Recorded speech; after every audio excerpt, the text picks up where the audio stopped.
Look up at the Parthenon, standing proud on the Acropolis for over 2,000 years. Its columns rise with such grace, such impossible precision, that it feels less like a ruin and more like a living idea, a testament to something timeless. Now picture a modern suspension bridge, its cables arcing in perfect curves, bearing immense weight with what seems like effortless elegance. At first glance, these structures couldn't be more different, one ancient and sacred, the other modern and utilitarian. But what if I told you they share a hidden language, a silent, mathematical poetry written into stone and steel, passed down through centuries? This is the story of sacred geometry, the belief that certain shapes, ratios, and patterns hold divine significance, and how it didn't just inspire temples, it engineered them. And in doing so, it gave us the blueprints for the world we live in today. From the slopes of the Great Pyramid to the soaring vaults of Gothic cathedrals, ancient builders weren't just stacking stones. They were weaving the cosmos into architecture. They used geometry not as dry calculation, but as a bridge between earth and heaven, a way to mirror the order of the universe in spaces meant for prayer, ritual, and awe. But here's what's truly astonishing: that same sacred geometry, the golden ratio, the perfect circle, the divine symmetry, was also shockingly practical. It distributed weight, it aligned with the stars, it ensured these monuments wouldn't just inspire, they would endure. What if the very same rules that guided a priest drawing a mandala also guided an engineer plotting a city's grid? What if the same principles that shaped a temple's altar also shaped the arches of our railways and the curves of our dams? That's the journey we're beginning today. We're going to trace this hidden thread from the earliest rituals of sacred measurement to the skylines of our modern cities. We'll see how master builders, part priest, part engineer, encoded cosmic secrets into stone, and how those secrets were eventually decoded, systematized, and passed down to become the foundation of civil engineering as we know it. This isn't just a history lesson. It's a rediscovery of a lost unity between spirit and science, between wonder and work. And by the end, you'll never look at a blueprint, a bridge, or even your own city the same way again. Because some truths are built to last. Long before compasses and calculators, our ancestors gazed at the world around them and saw a hidden order. They noticed the spiral of a nautilus shell unfurling in a perfect logarithmic curve, the hexagonal precision of a honeycomb that maximizes strength while minimizing material, and the branching fractal patterns of trees and rivers that repeat themselves at every scale. These weren't just random acts of nature. To the ancient mind, they were signatures of the divine. They were the first blueprints, revealing a universal language of form and proportion that governed everything from the smallest seed to the vast expanse of the stars. This profound observation that nature itself is built on a framework of geometric perfection is where the story of sacred geometry truly begins. In ancient Greece, a philosopher named Pythagoras took this idea and built an entire school of thought around it. He and his followers believed that numbers and the shapes they created were the fundamental essence of all reality, the hidden code of the cosmos. They discovered that plucking a string produced a specific musical note, and dividing that string by simple whole number ratios created the harmonious intervals of the musical scale. To them, this was proof that the universe was mathematically ordered, that geometry was the very music of the spheres made visible. This wasn't abstract philosophy, it was a spiritual revelation. The Pythagoreans saw profound meaning in specific shapes, the triangle representing harmony, the square symbolizing stability, and the circle embodying perfection and the divine. This philosophical foundation was powerfully expanded by Plato. In his seminal work, the Timaeus, he described a cosmic craftsman who fashioned the universe using 5 perfect 3-dimensional shapes, now known as the Platonic solids. Each solid was assigned to a fundamental element: the tetrahedron to fire, the cube to earth, the octahedron to air, the icosahedron to water, and the dodecahedron to the heavens. For Plato, these weren't mere metaphors. They were the literal building blocks of reality, the eternal and unchanging forms that gave structure to the fleeting material world. This idea provided a powerful intellectual framework that would influence architects and engineers for millennia, suggesting that to build something lasting, one must align with these perfect, eternal forms. We see this philosophy put into breathtaking practice in ancient Egypt. Historians like John Anthony West have argued compellingly that Egyptian temples were far more than just places of worship. They were meticulously designed scientific instruments encoded with astronomical knowledge. The layout of the Temple of Karnak, for instance, is precisely aligned with the rising of the midwinter sun, while the Great Pyramid of Giza demonstrates an almost supernatural level of geometric precision. Its base is nearly a perfect square, with sides aligned to the 4 cardinal directions with an error of less than a fraction of a degree, an accuracy that would be challenging to achieve even with today's technology.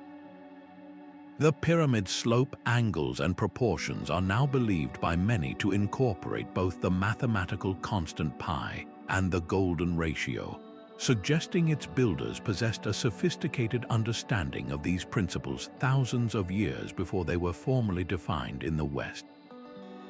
This profound knowledge was considered so powerful and sacred that it was rarely written down openly. Instead, it was passed down through initiatory mystery schools and later through closed guilds of stonemasons and builders. These masters guarded their geometric secrets closely, teaching them through symbolic diagrams, hands-on apprenticeship, and oral tradition. The compass and square became more than just tools. They were symbols of this sacred knowledge, representing the marriage of the celestial circle and the earthly square. This secretive transmission ensured that the principles remained pure and uncorrupted, but it also means we are left to piece together the full extent of their understanding from the magnificent structures they left behind. When you stand before these ancient monuments, a pressing, almost bewildering question inevitably arises.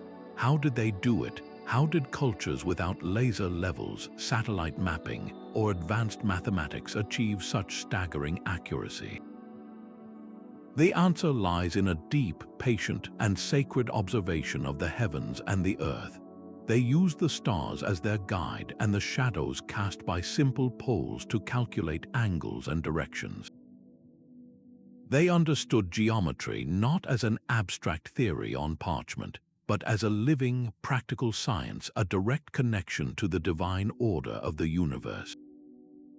This sacred origin story transforms geometry from a cold calculation into a profound dialogue between humanity and the cosmos, setting the stage for how these same divine principles would be used to raise the temples that defined the ancient world. This profound understanding of cosmic order was not kept in the realm of pure philosophy. It was literally set in stone. Across the globe and throughout history, ancient cultures were translating these geometric principles into their most sacred structures, creating temples that were far more than just buildings. They were physical manifestations of a divine blueprint designed to harmonize heaven and earth. Perhaps no single structure illustrates this marriage of math and spirit more elegantly than the Parthenon in Athens. To the naked eye, it is a masterpiece of balance and beauty, but its true genius is hidden in a series of intentional imperfections. The columns aren't perfectly straight. They bulge slightly in the middle to correct for the optical illusion that would make them appear concave. The platform on which it stands curves almost imperceptibly upward, preventing it from seeming to sag under the weight of the marble. And governing all of these subtle refinements is the golden ratio.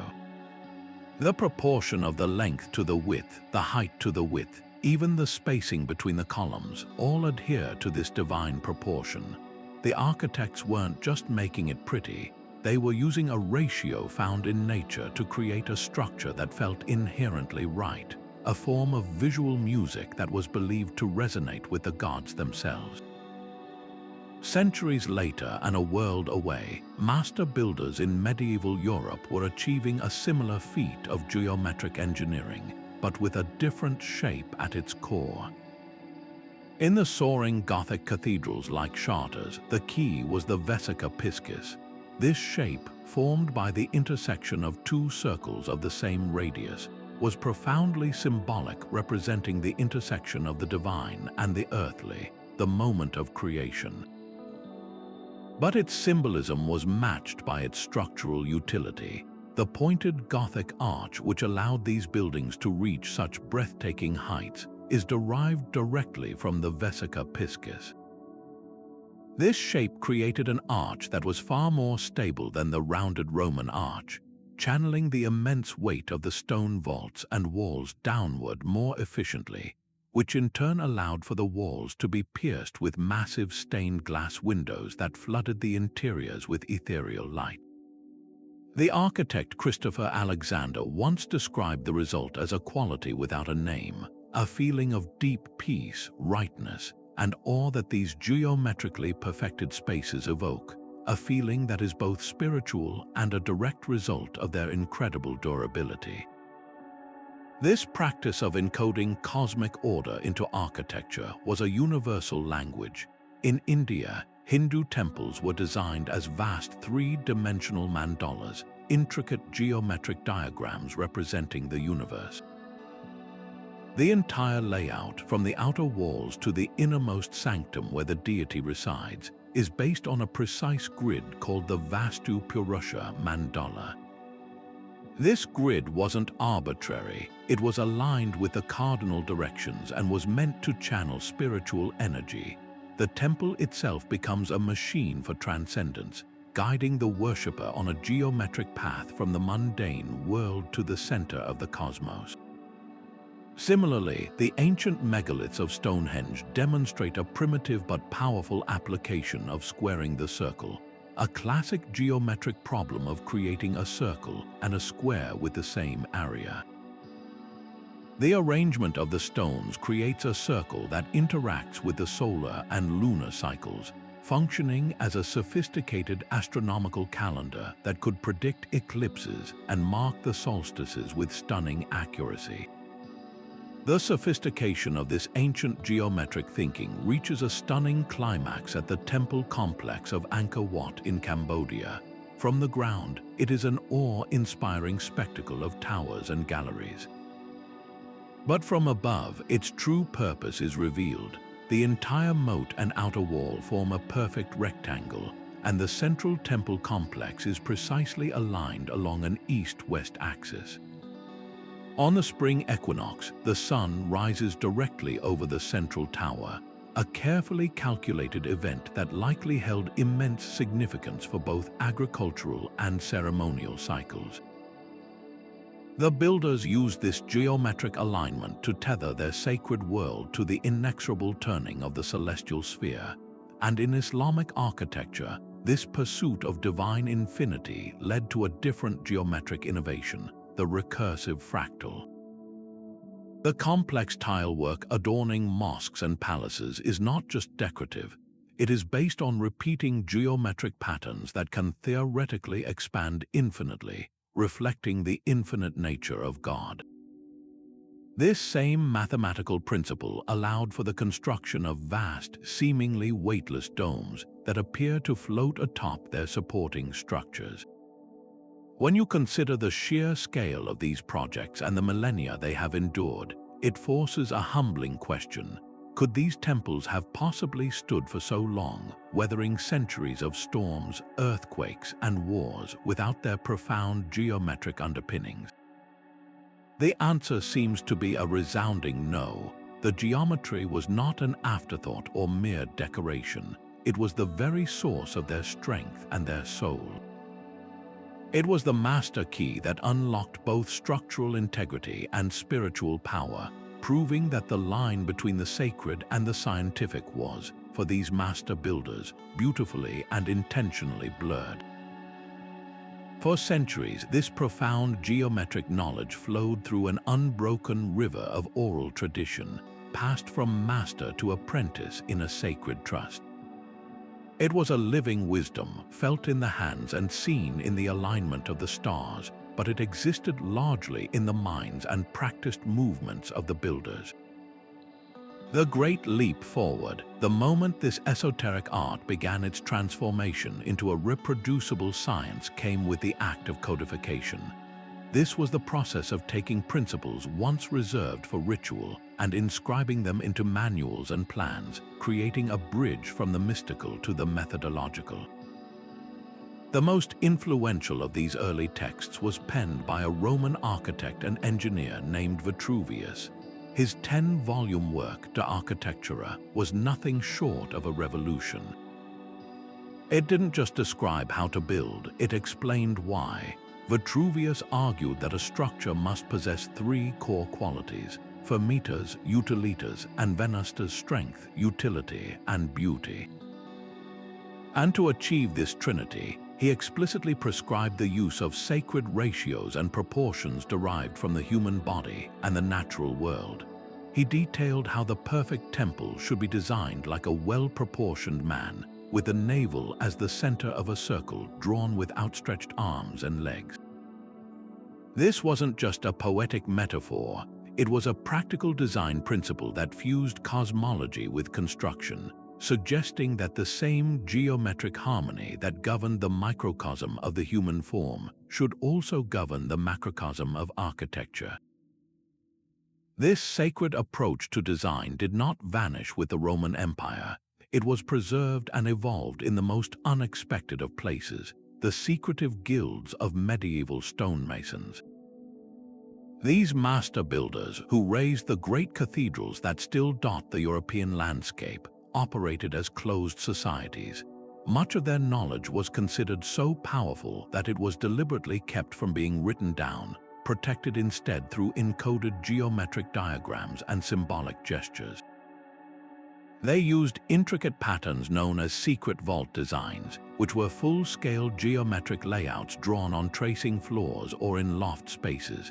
These diagrams, often swept away once the work was complete to protect their secrets, were the true blueprints for the complex stone vaulting that supported those immense heaven-reaching structures. As scholar Nigel Pennick has highlighted, these plans were far more than simple instructions. They were considered sacred texts in their own right. The measurements used were not arbitrary. They were based on ancient canonical measures like the cubit, which was often believed to be derived from cosmic proportions, such as a fraction of the Earth's circumference. To use these measures was to literally build with the dimensions of the cosmos itself, ensuring that a cathedral was not just a building, but a model of the ordered universe. The primary instruments of this sacred craft were deceptively simple: the compass for drawing the perfect circle, representing the divine and the heavens, and the straightedge for drawing the perfect line and square, representing the earthly and material realm. With just these two tools, a master could generate an entire universe of form through a design process known as ad quadratum, working by the square. This method involved inscribing and subdividing squares and circles to generate all the necessary harmonic proportions for a building's plan and elevation.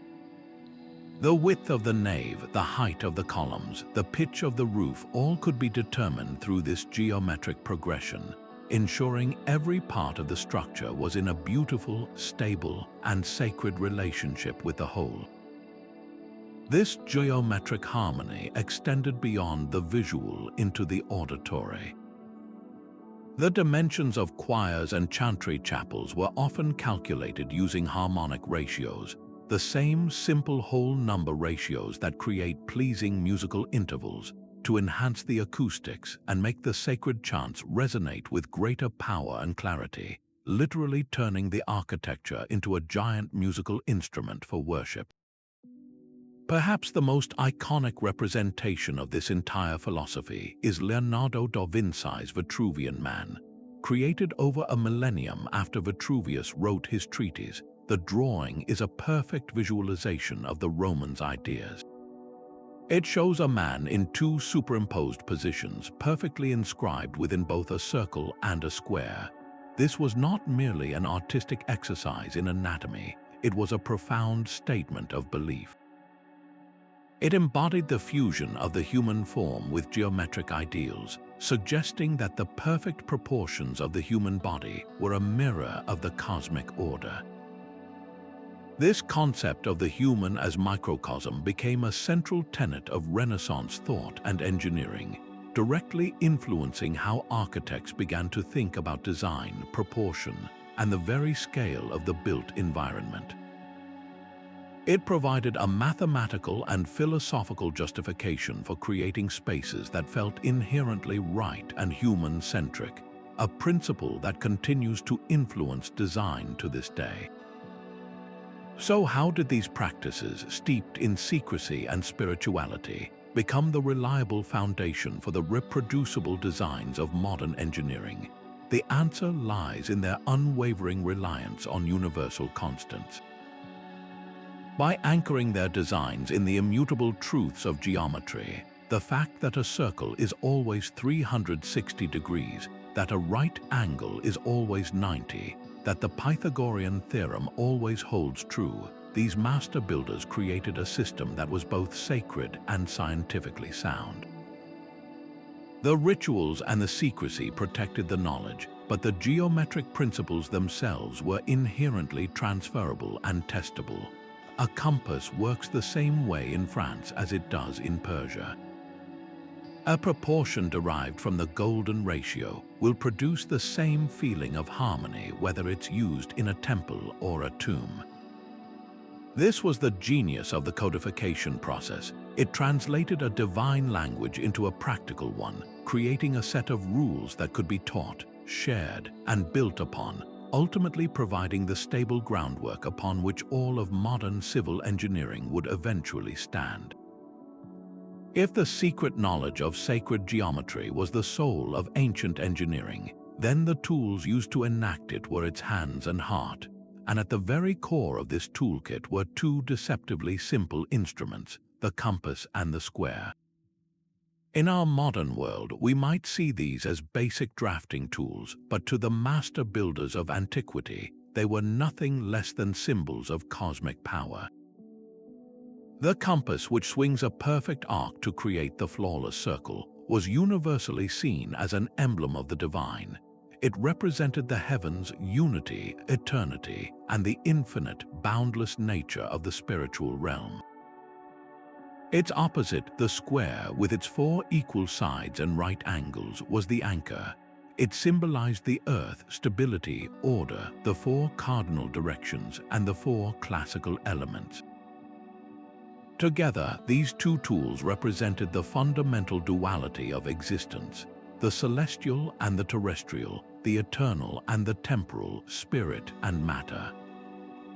As the renowned geometer Robert Lawler so beautifully put it, these tools were seen as mediators between heaven and earth. They were the physical instruments that allowed a human builder to replicate the perfect, archetypal patterns of the cosmos here on our imperfect material plane. This profound symbolism was physically manifested in sacred structures across the globe. In the intricate mandalas and yantras of Eastern temples, the concentric circles and enclosing squares are used as a meditative map of the universe, guiding the worshipper from the outer material world toward the divine center. In architecture, this intersection of circle and square creates the foundational layout for some of the world's most powerful sacred spaces. The traditional design of a Hindu stupa, for instance, is a perfect example. A hemispherical dome, the circle of heaven, rises from a square base, the earth, with a central pillar connecting the two realms. This same principle is vividly clear in the cross-in-square plan of many Byzantine churches, where a central dome representing the vault of heaven is supported by a square floor plan that represents the ordered world, with the arms of the cross connecting the four directions. The building itself becomes a microcosm, a model of the universe in perfect geometric harmony, but the master builder's toolbox extended far beyond these two iconic instruments. For the critical task of alignment, of ensuring a temple was perfectly oriented to the cosmos, the most important tool was the gnomon. This was essentially a simple vertical rod or pillar. By carefully observing and marking the shadows it cast throughout the day and across the seasons, an ancient surveyor could determine true north and south with remarkable accuracy, track the solstices and equinoxes, and even calculate latitude. The great obelisks of Egypt, for instance, functioned as giant gnomons, their shadows tracing precise paths that turned the entire temple complex into a massive solar clock and calendar. This wasn't just astronomy, it was sacred engineering, using the simplest of tools to tether a building to the cyclical rhythms of the sun, moon, and stars. From these simple, perfect shapes generated by the compass and square, builders progressed to more complex and powerful forms, most notably the 5 Platonic solids.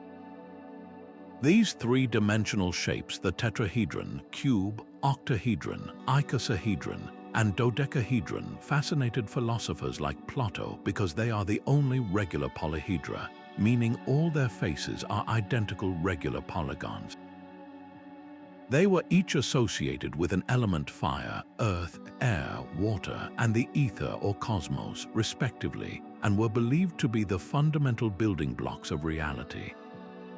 While not used as literal blueprints, their principles of perfect symmetry and proportion were deeply influential. The application of the divine proportion or golden ratio in layout grids also stems from these tools. By using the compass to inscribe the golden spiral within a series of squares, a builder could generate an entire floor plan where every room, doorway, and window was in a perfectly harmonious relationship with the whole, creating a space that felt inherently balanced and alive. A breathtaking example of all these principles converging is the Roman Pantheon. Its massive dome, a perfect hemisphere representing the vault of heaven, is a triumph of circular geometry. And at its very apex is the oculus, a single circular opening 28 feet across. This is not merely a skylight, it is a profound geometric and spiritual feature.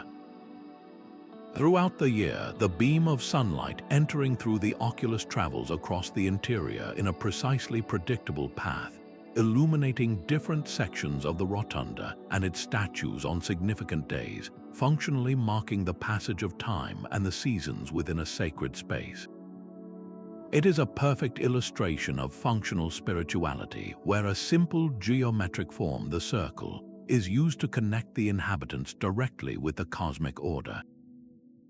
So what was it that made these simple tools so incredibly powerful and enduring across thousands of years and countless cultures? Their power did not come from technological complexity, but from the exact opposite. Their power came from their ability to access universal, unchanging truths. A circle drawn with a compass in the sand is the same geometric ideal as a circle drawn on a computer screen today. The right angle defined by a square is a constant. These tools allowed builders to bypass the imperfections of the material world and work directly with perfect, eternal forms. They provided a reliable, reproducible, and transferable system of knowledge that could be taught and understood anywhere by anyone trained in their symbolic and practical language.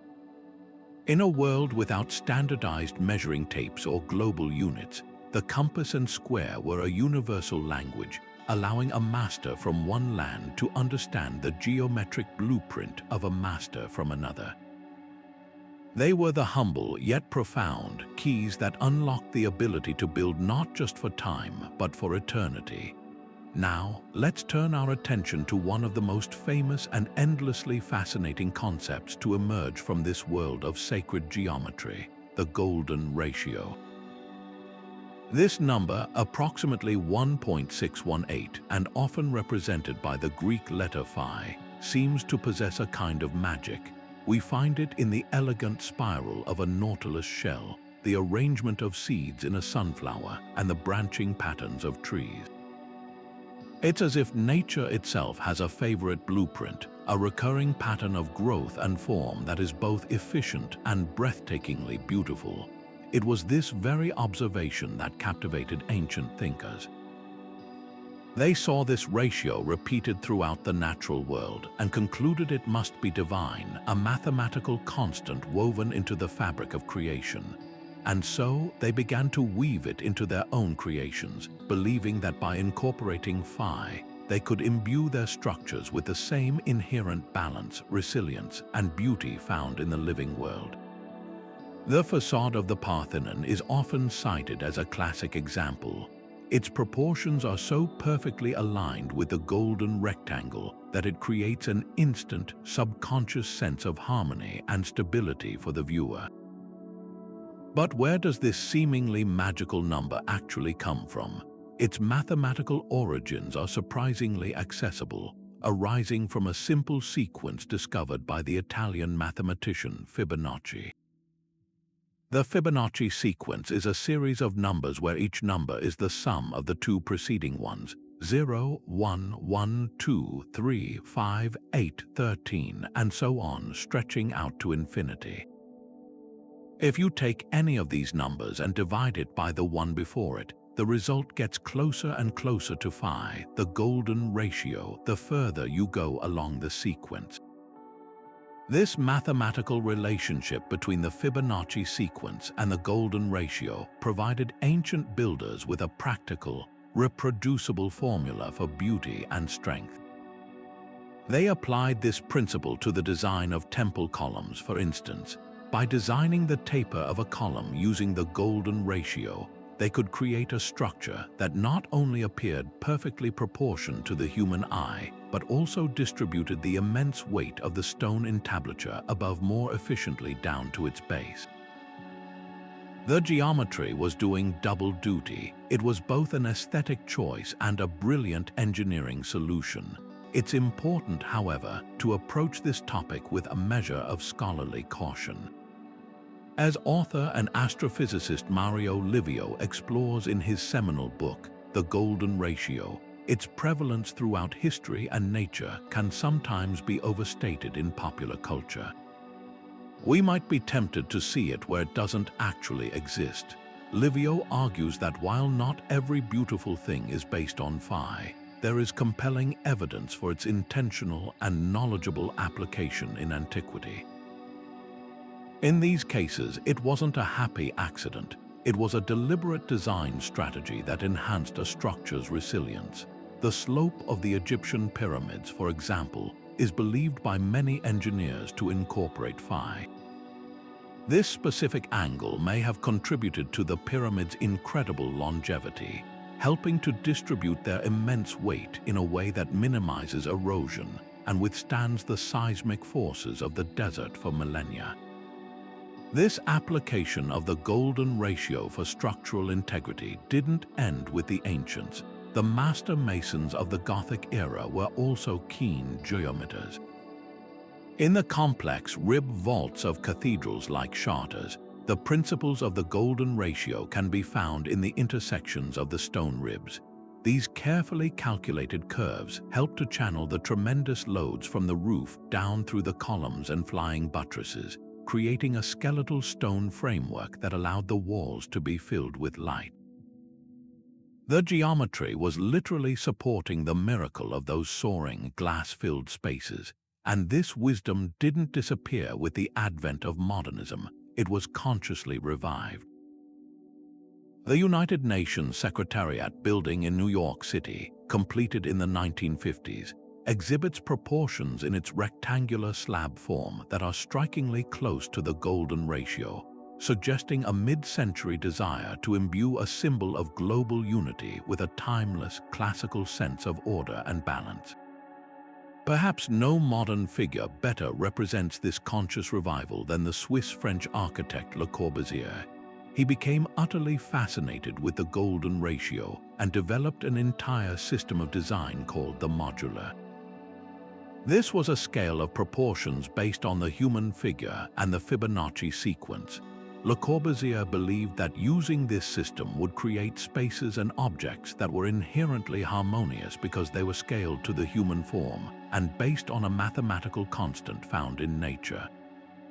He used the modular to design everything from entire buildings down to the handrails on a staircase, seeking to bridge the gap between the ancient wisdom of sacred geometry and the functional needs of 20th century architecture and industrial design.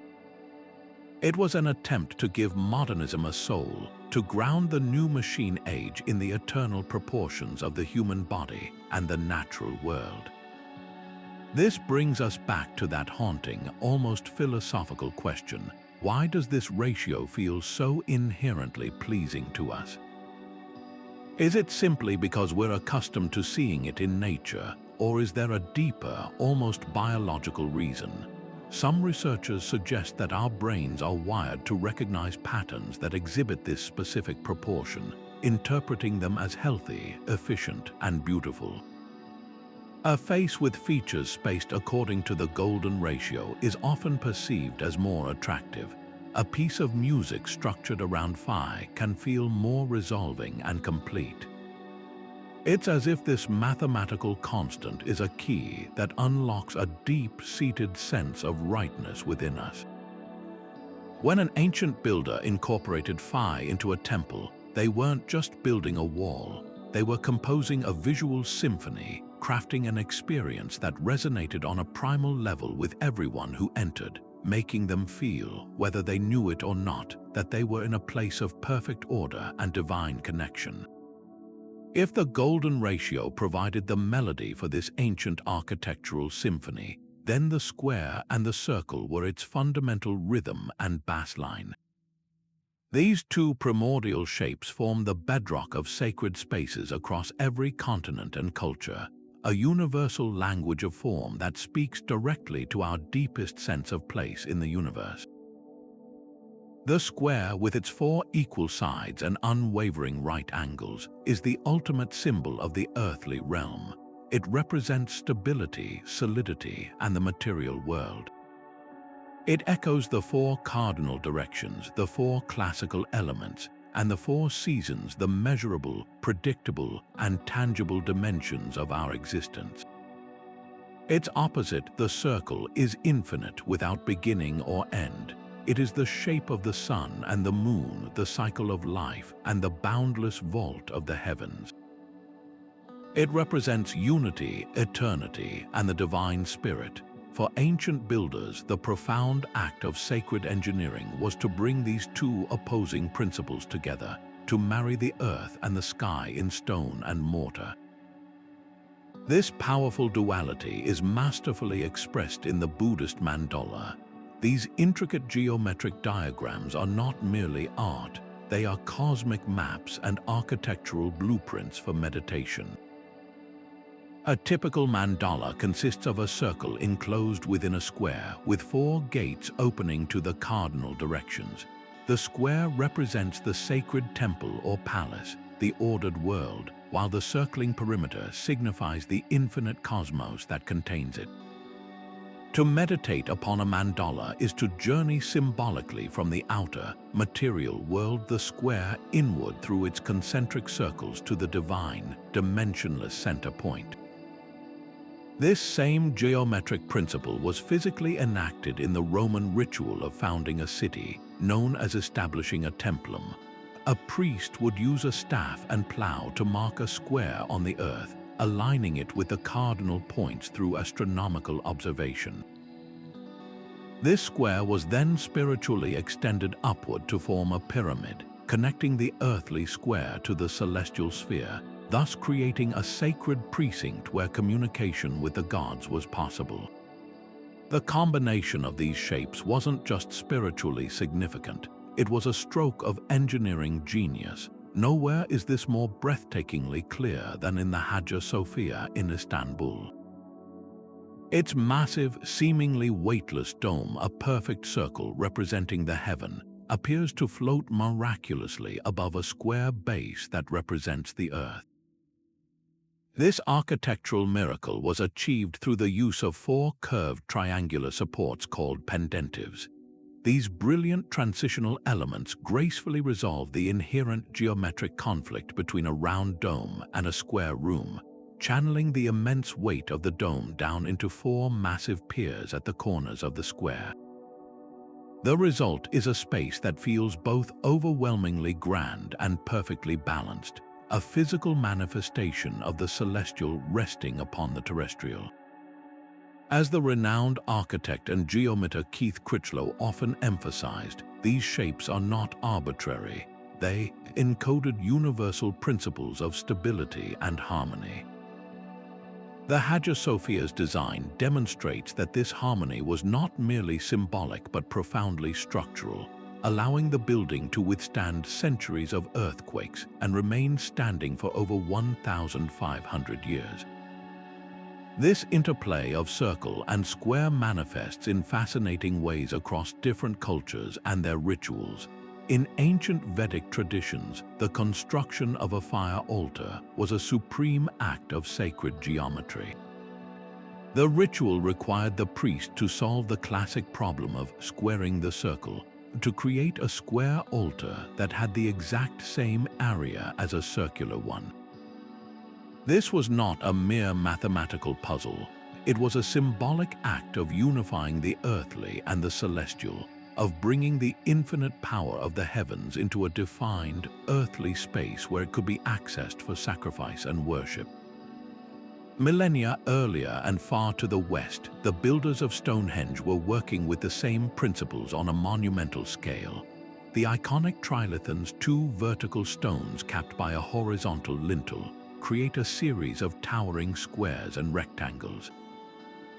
These are arranged in a series of concentric circles and horseshoes, meticulously aligned so that the rising sun on the summer solstice would shine directly through one of these square portals, framing the celestial event within a geometric picture frame. The square grounded the ritual in a specific, sacred direction, while the circular arrangement connected it to the cyclical nature of time. The practical application of the square grid also laid the foundation for some of the world's earliest urban planning. The massive ziggurats of Mesopotamia, like the famous Great Ziggurat of Ur, were essentially man-made mountains of mud brick built with a solid square core and a square base. Their stepped pyramidal form was a symbolic staircase to the heavens, but their rigid, gridded construction also served a vital administrative purpose. The precise, square layout provided a stable, organized, and easily managed structure for the temple complex that surrounded it, which often included storerooms, workshops, and administrative offices.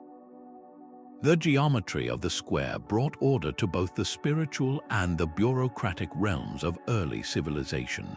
Perhaps one of the most powerful contemporary examples of this enduring geometric duality is the Kaaba in Mecca.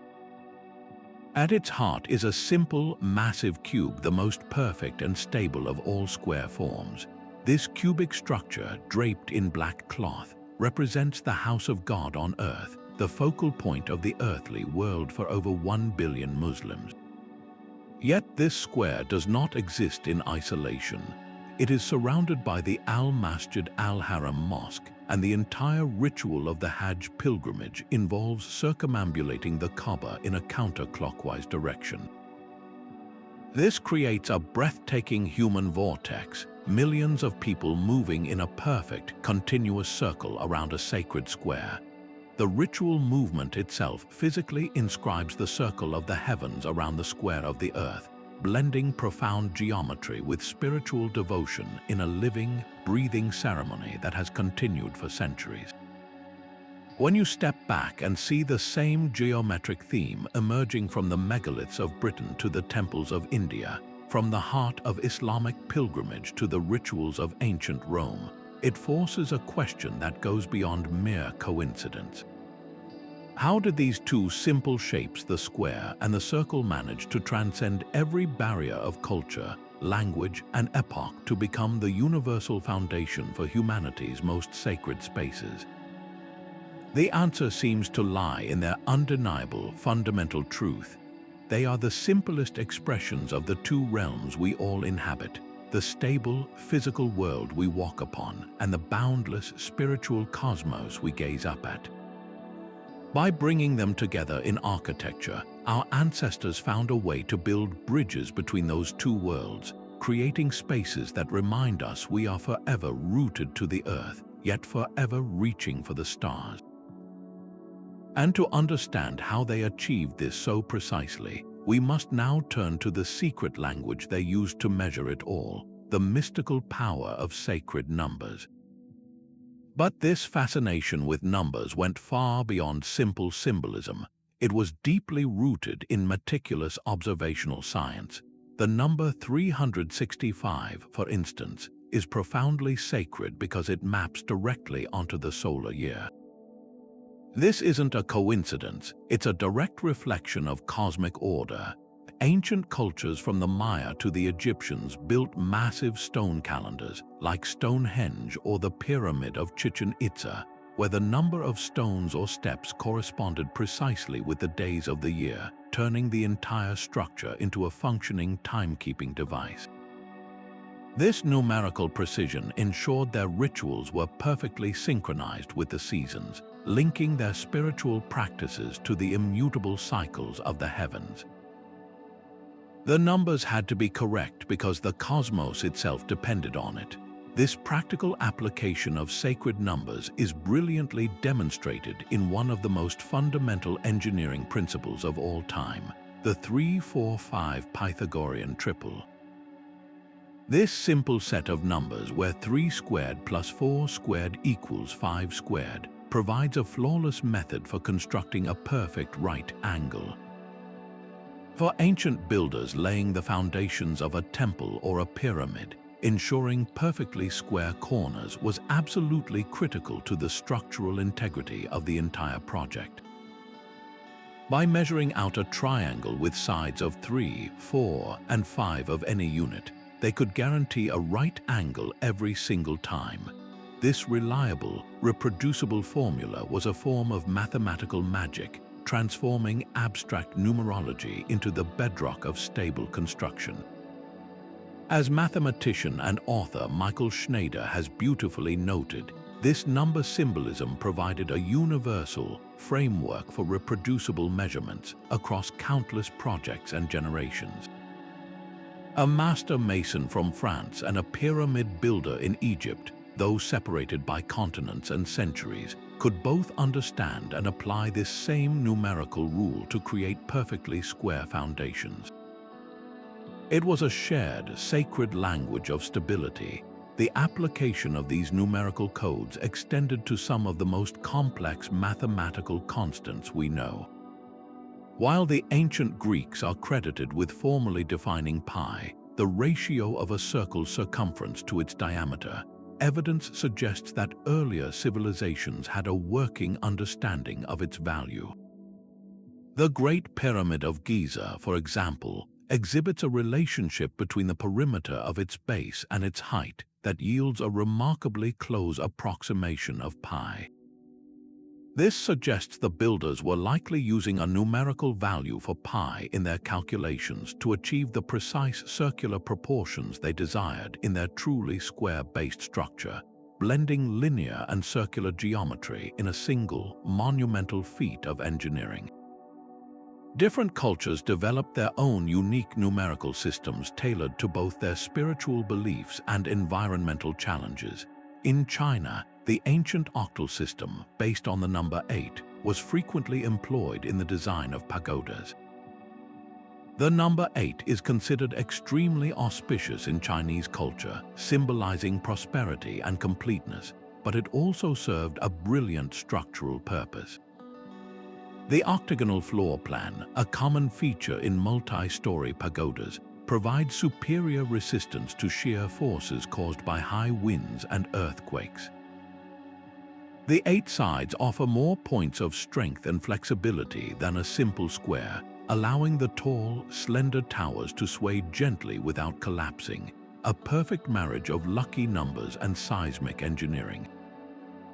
Perhaps one of the most evocative sacred numbers is 108, which holds profound significance in Hindu and Buddhist traditions. It is the number of beads on a mala prayer necklace, the number of sacred names for deities, and crucially, the number of gateways in the architectural plans of many major Hindu temple complexes. This number is far from arbitrary. It is deeply connected to astronomy. The average distance from the Earth to the Sun is approximately 108 times the Sun's diameter. Similarly, the average distance from the Earth to the Moon is about 108 times the Moon's diameter.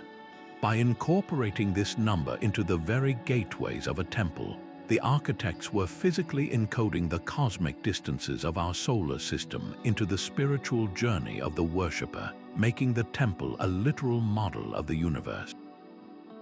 A stunning example of this numerical coding can be seen in the Dome of the Rock in Jerusalem.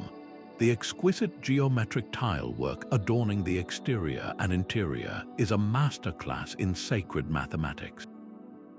The patterns are not random, they repeat in precise multiples of 7 and 12. In Islamic cosmology, 7 represents the 7 heavens, the 7 planets of the ancient world, and the 7 stages of creation. 12 represents the 12 signs of the zodiac, the 12 months of the year, and the 12 imams in Shia tradition. Everywhere you look, the patterns whisper these numbers, reflecting a complex and harmonious view of the universe through a language of mathematics and faith. The structure becomes a meditation on cosmic order, its durability a testament to the perfection of that order. So when we stand before these ancient wonders that have weathered millennia, it forces a powerful question. Could these numerical codes, these carefully chosen and applied sacred numbers, be a fundamental reason why they have endured for so long? It seems less like a mystery and more like a deliberate strategy. By building with numbers that reflected the observed order of the cosmos, these master engineers were not just constructing buildings, they were aligning them with the fundamental, stable rhythms of the universe itself. They were building with the very mathematics of creation, and in doing so, they created structures that were destined to last. And to achieve this perfect alignment with the cosmos, they had to look upward to the stars themselves and learn how to anchor their numerical blueprints to the movements of the heavens. For these ancient builders, the temple was not just a place to observe the cosmos. It was a mechanism to participate in its grand cycles, and this required an almost supernatural level of precision.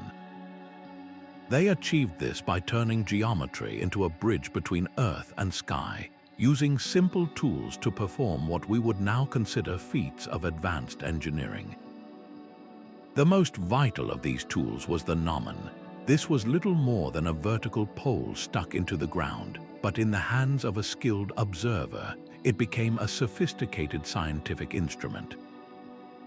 By meticulously tracking the length and direction of the shadow it cast throughout the day and across the seasons, a master surveyor could determine true north with stunning accuracy, calculate the exact dates of the solstices and equinoxes, and even deduce their precise latitude on the planet.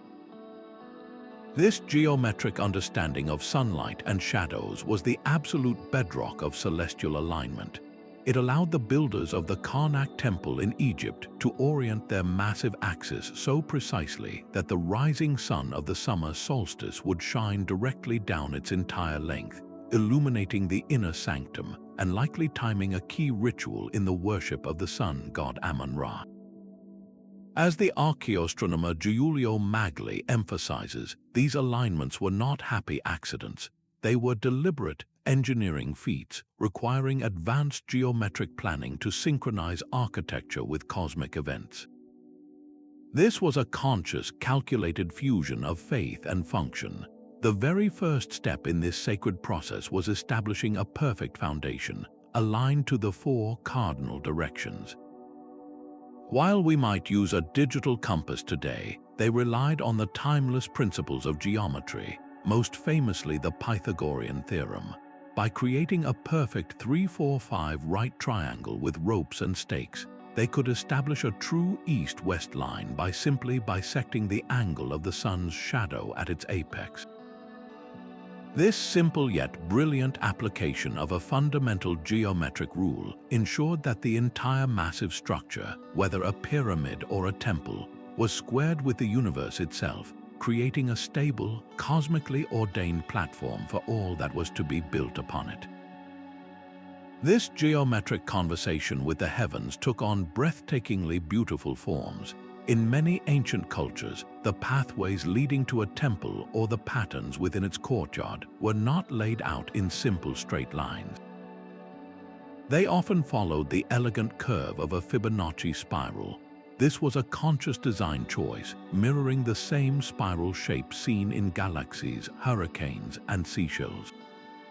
Walking this path was a geometric ritual, a physical journey that mirrored the cosmic order, drawing the worshipper from the outer chaos of the world into the sacred, ordered center of the temple, effectively tracing the shape of creation itself with their own footsteps. Nowhere is the public spectacle of this sacred geometry more dramatic than at Chichen Itza's El Castillo pyramid in Mexico. This structure is a masterwork of astronomical encoding. On the spring and autumn equinoxes, the setting sun casts a shadow across the stepped northwestern corner of the pyramid. The interplay of light and the pyramid's precise geometry creates the undulating illusion of a giant serpent slithering down the staircase to join with a stone serpent head at the base.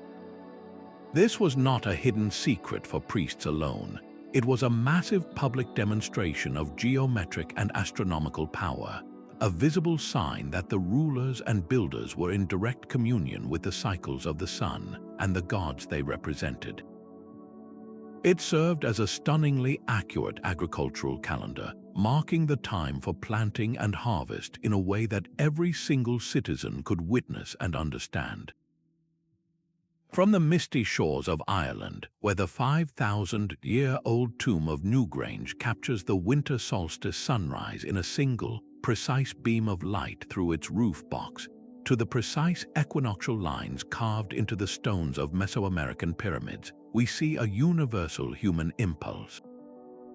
Our ancestors looked up at the vast, seemingly chaotic night sky and used the immutable laws of geometry to find patterns, meaning, and order. They built their holiest sites as permanent answers to that cosmic order, stone computers programmed with the movements of the sun, moon, and stars. What profound secrets of the universe were they trying to encode and preserve in these alignments? Perhaps it was the simple, vital knowledge of time itself, the rhythm of the seasons that dictated survival. Or perhaps it was something deeper, a map of the soul's journey written not on parchment, but in the perfect angles of stone and light, a permanent testament to humanity's eternal desire to find our place in the cosmos. This profound need to bring celestial order down to earth would eventually lead these same geometric principles to expand far beyond the temple walls, to shape the very layout of our first cities. This profound impulse to align human creation with cosmic order could not be contained within the walls of the temple forever. The same geometric principles that guided the placement of a single altar or the curve of a single arch began to expand outward, shaping the very ground upon which entire communities were built. The sacred blueprint was scaling up, transforming from a plan for a house of worship into a design for a machine for living. This was the monumental transition where sacred geometry became civil engineering, where the rules for building for the gods became the rules for building for humanity. One of the earliest and most striking examples of this urban application of sacred order is found in the ancient Indus Valley city of Mohenjo-Daro. This metropolis, flourishing over 4,000 years ago, was built on a rigorous grid plan of wide, orthogonal streets. This wasn't a random arrangement, it was a deliberate geometric imposition of order onto the landscape. The streets ran north-south and east-west, a direct echo of the cardinal directions so sacred to temple builders. This orthogonal layout served profoundly practical purposes. It allowed for efficient drainage and sewage systems, it simplified the division of land into plots, and it facilitated defense by creating clear lines of sight. The city itself became a giant mandala, its geometric order reflecting a cosmic ideal of harmony, stability, and hygiene. The Roman Empire took this concept and systematized it on an unprecedented scale with their military camps, known as castrum. Every time the Roman legions stopped to make camp, they would lay out a perfect square or rectangle, divided into 4 quadrants by 2 main roads, the Cardo north-south and the Decumanus east-west. At the intersection of these 2 axes was the forum, the spiritual and civic heart of the camp. This layout was a masterpiece of geometric efficiency. It allowed for rapid, reproducible construction anywhere in the empire, ensured efficient troop movement and defense, and provided a clear social organization. When these temporary camps evolved into permanent cities like Timgad in Algeria, the sacred geometric template remained, forever stamping the Roman ideal of order onto the European landscape. The urban historian Lewis Mumford profoundly described these early planned cities as the first machines for living. He argued that they were not just collections of buildings but organized, functioning wholes designed to enhance community life. They blended spiritual symbolism, the cosmos represented in the cross of the main avenues, with undeniable civil utility, from water distribution to waste management. The city was a temple scaled to encompass an entire society. This geometric thinking wasn't confined to the right angle. The sacred power of the circle also found its way into urban design, most famously in the early plans of Baghdad. Founded in the 8th century, the original city was known as the Round City for its perfect circular plan.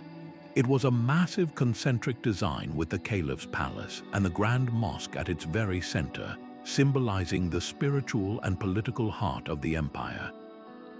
Radiating out from this center were rings of defensive walls and residential sectors, all contained within the perfect protective shape of the circle. This was a direct translation of the cosmic mandala into an urban form, a geometric declaration that the entire city, not just its mosque, was a sacred entity under divine protection.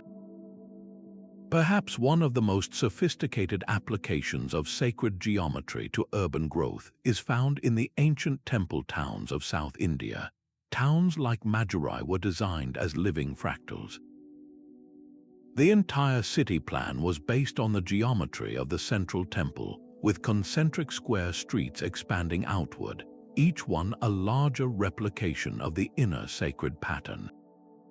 As the population grew, the city could expand organically by adding another concentric square, maintaining its geometric and symbolic integrity at every scale. This fractal design ensured that no matter how large the city became, every resident remained within the same sacred geometric framework, connected to the spiritual center by the very layout of the streets they walked every day. The principles of geometric harmony also guided the most vital civil engineering projects, those concerning water. The Romans, masters of the aqueduct, did not simply build functional water channels, they designed them with a keen eye for proportion and gradient. The use of a consistent, gentle slope, calculated through geometric precision, ensured a steady, reliable flow of water for miles. The arches that supported these structures were not just strong, Their repeated, rhythmic progression created a visual harmony that mirrored the mathematical order of the music of the spheres, turning utilitarian infrastructure into a thing of sublime beauty. This tradition of embedding sacred geometry into the heart of modern capitals continued right into the 18th century with the design of Washington, D. C. Pierre L'Enfant's plan, heavily influenced by the Masonic traditions of his time, superimposed a diagonal web of grand avenues onto a standard grid of streets. These diagonals, named after the states of the Union, created a series of symbolic triangles and pentagrams with key monuments and government buildings placed at their intersection points. This design was intended to channel Enlightenment ideals of reason and order, using the ancient tools of sacred geometry to create a capital that was not only functional, but also a symbolic representation of a new, rational republic. The city itself was designed as a geometric emblem of the nation's ideals. When you step back and see the same geometric principles governing a single altar, an entire temple, a complete city, and its water supply, it forces a question of staggering scope. How did this ancient language of shape and ratio come to shape not just our buildings, but our very civilizations?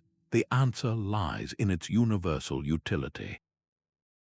Geometry provided the only reliable, reproducible system for creating order out of chaos, for organizing space for large numbers of people, and for ensuring that the most essential systems, water, waste, defense, and transportation, functioned effectively. It was the ultimate tool for scaling harmony, and the individuals who held the keys to this powerful knowledge were figures who stood at the crossroads of the divine and the practical, the visionary priests who could read the stars and the master builders who could turn that vision into enduring stone. These were not just architects or engineers in the modern sense, they were something far more profound. They were the master builders, individuals who stood with one foot in the spiritual realm and the other in the physical, acting as the vital bridge between divine inspiration and earthly creation. They were priest engineers, and their role was to ensure that a structure was not only sound enough to stand for centuries, but also sacred enough to serve as a gateway to the gods. In ancient Egypt, this figure was epitomized by Imhotep. He was the chief minister to Pharaoh Djoser, the high priest of the sun god Ra, and the brilliant designer of the step pyramid at Saqqara, the very first pyramid and one of the earliest monumental structures built entirely of stone. Imhotep wasn't just a project manager, he was a polymath healer, sage, and astronomer. His design for the pyramid complex was a geometric revolution, a series of stacked mastabas that reached toward the heavens, and it was imbued with symbolic meaning, likely representing a giant staircase for the pharaoh's soul to ascend to the stars. He used his geometric knowledge not only to achieve this unprecedented scale, but to ensure its stability, creating a structure that would serve as an eternal vessel for the divine king. Centuries later and a continent away, the same tradition flourished in the anonymity of the medieval Masons' Guild. The master builders who raised the great Gothic cathedrals like Chartres or Notre Dame often went unnamed, their personal glory subsumed into the collective glory of their craft and their faith. They were the guardians of a sacred trust, a body of geometric knowledge so powerful it was rarely written down in plain language. Instead, it was encoded in symbolic drawings on tracing floors, passed through oral traditions, and taught through years of hands-on apprenticeship. A young boy would enter a guild as an apprentice, spending years learning to handle tools and materials before ever being initiated into the deeper mysteries of sacred geometry. He would learn the secret meanings behind the compass and square, how to lay out a ground plan using the ad quadratum method of rotating squares, and how to calculate the precise pitch of an arch that could support tons of stone. This knowledge was considered a direct link to the divine architect of the universe, and to use it was to participate in the act of creation. As historian David Fadella so eloquently put it, these builders saw themselves as co-creators with the cosmos, aligning human works with the eternal and natural laws they observed in the world around them. Their work was a perfect synthesis of ritual and technical skill. Before a single stone was laid, the ground would be consecrated and aligned with the stars through careful astronomical observation, a task that required collaboration with the learned astronomers and monks of the time. The foundation stone was often set in a special ceremony, blessing the work to come. But once the ritual was complete, the master builder's intensely practical mind took over. He used his deep understanding of geometry to solve pressing engineering problems. He knew, for instance, how different types of stone behaved under compression and how to calculate the thrust of a vault to determine the exact thickness and placement of a buttress. He understood that the complex patterns of the rib vault were not just beautiful, they distributed weight efficiently along specific load paths. His geometry was his engineering software, a mental model that allowed him to predict stresses and strains long before the concepts were formally defined by physics. Perhaps no story better illustrates the rediscovery of this lost master builder ethos than that of Filippo Brunelleschi and the dome of the Florence Cathedral. In the early 1400s, the city had an enormous problem, a massive hole in the roof of their cathedral, waiting for a dome that seemed impossible to build. The planned dome was too wide to be supported by conventional wooden centering, and the technology to build it appeared lost to history. Brunelleschi, a goldsmith by training, offered a solution. But his genius didn't come from formal schooling. It came from a years-long pilgrimage to Rome, where he and his friend Donatello literally measured and sketched the ruins of ancient Roman buildings. He was reverse engineering the geometric and structural secrets of the master builders of the Roman Empire, studying the Pantheon's massive dome to understand how it stood. He returned to Florence not just with sketches, but with a recovered wisdom. His brilliant design employed a double-shell dome connected by ribs and rings, using a herringbone brick pattern that effectively made the structure self-supporting as it rose. He invented new hoists and cranes to execute his vision. Brunelleschi was a Renaissance man in the truest sense, blending the recovered ancient wisdom of geometric principles with innovative engineering to achieve what many thought was a miracle. He was a direct descendant of Imhotep and the medieval Masons, a master builder who united art, science, and a touch of the divine to create one of the most iconic structures in the world. This makes us wonder, what crucial piece of wisdom did these figures possess that our modern, hyper-specialized world might have forgotten? It was the holistic understanding that the true strength of a structure lies not just in the quality of its mortar or the size of its stones, but in the harmony of its proportions.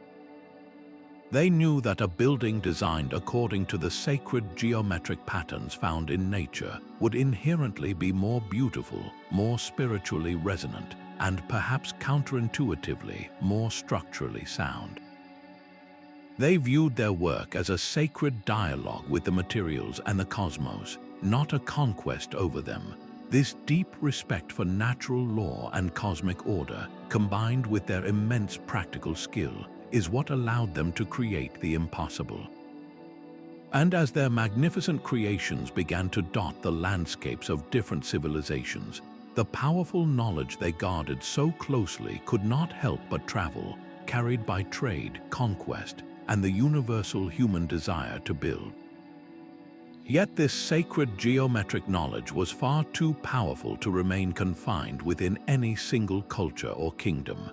It began a slow, relentless migration across continents, carried not by armies alone, but by merchants, mystics, and scholars along the bustling trade routes that connected the ancient world. The Silk Road, that legendary network of pathways stretching from China to the Mediterranean, became a veritable highway for the exchange of ideas. While silks and spices traveled west, something even more precious was moving east and west, manuscripts filled with geometric theorems and architectural secrets. Islamic scholars, in particular, became the great preservers and enhancers of this knowledge.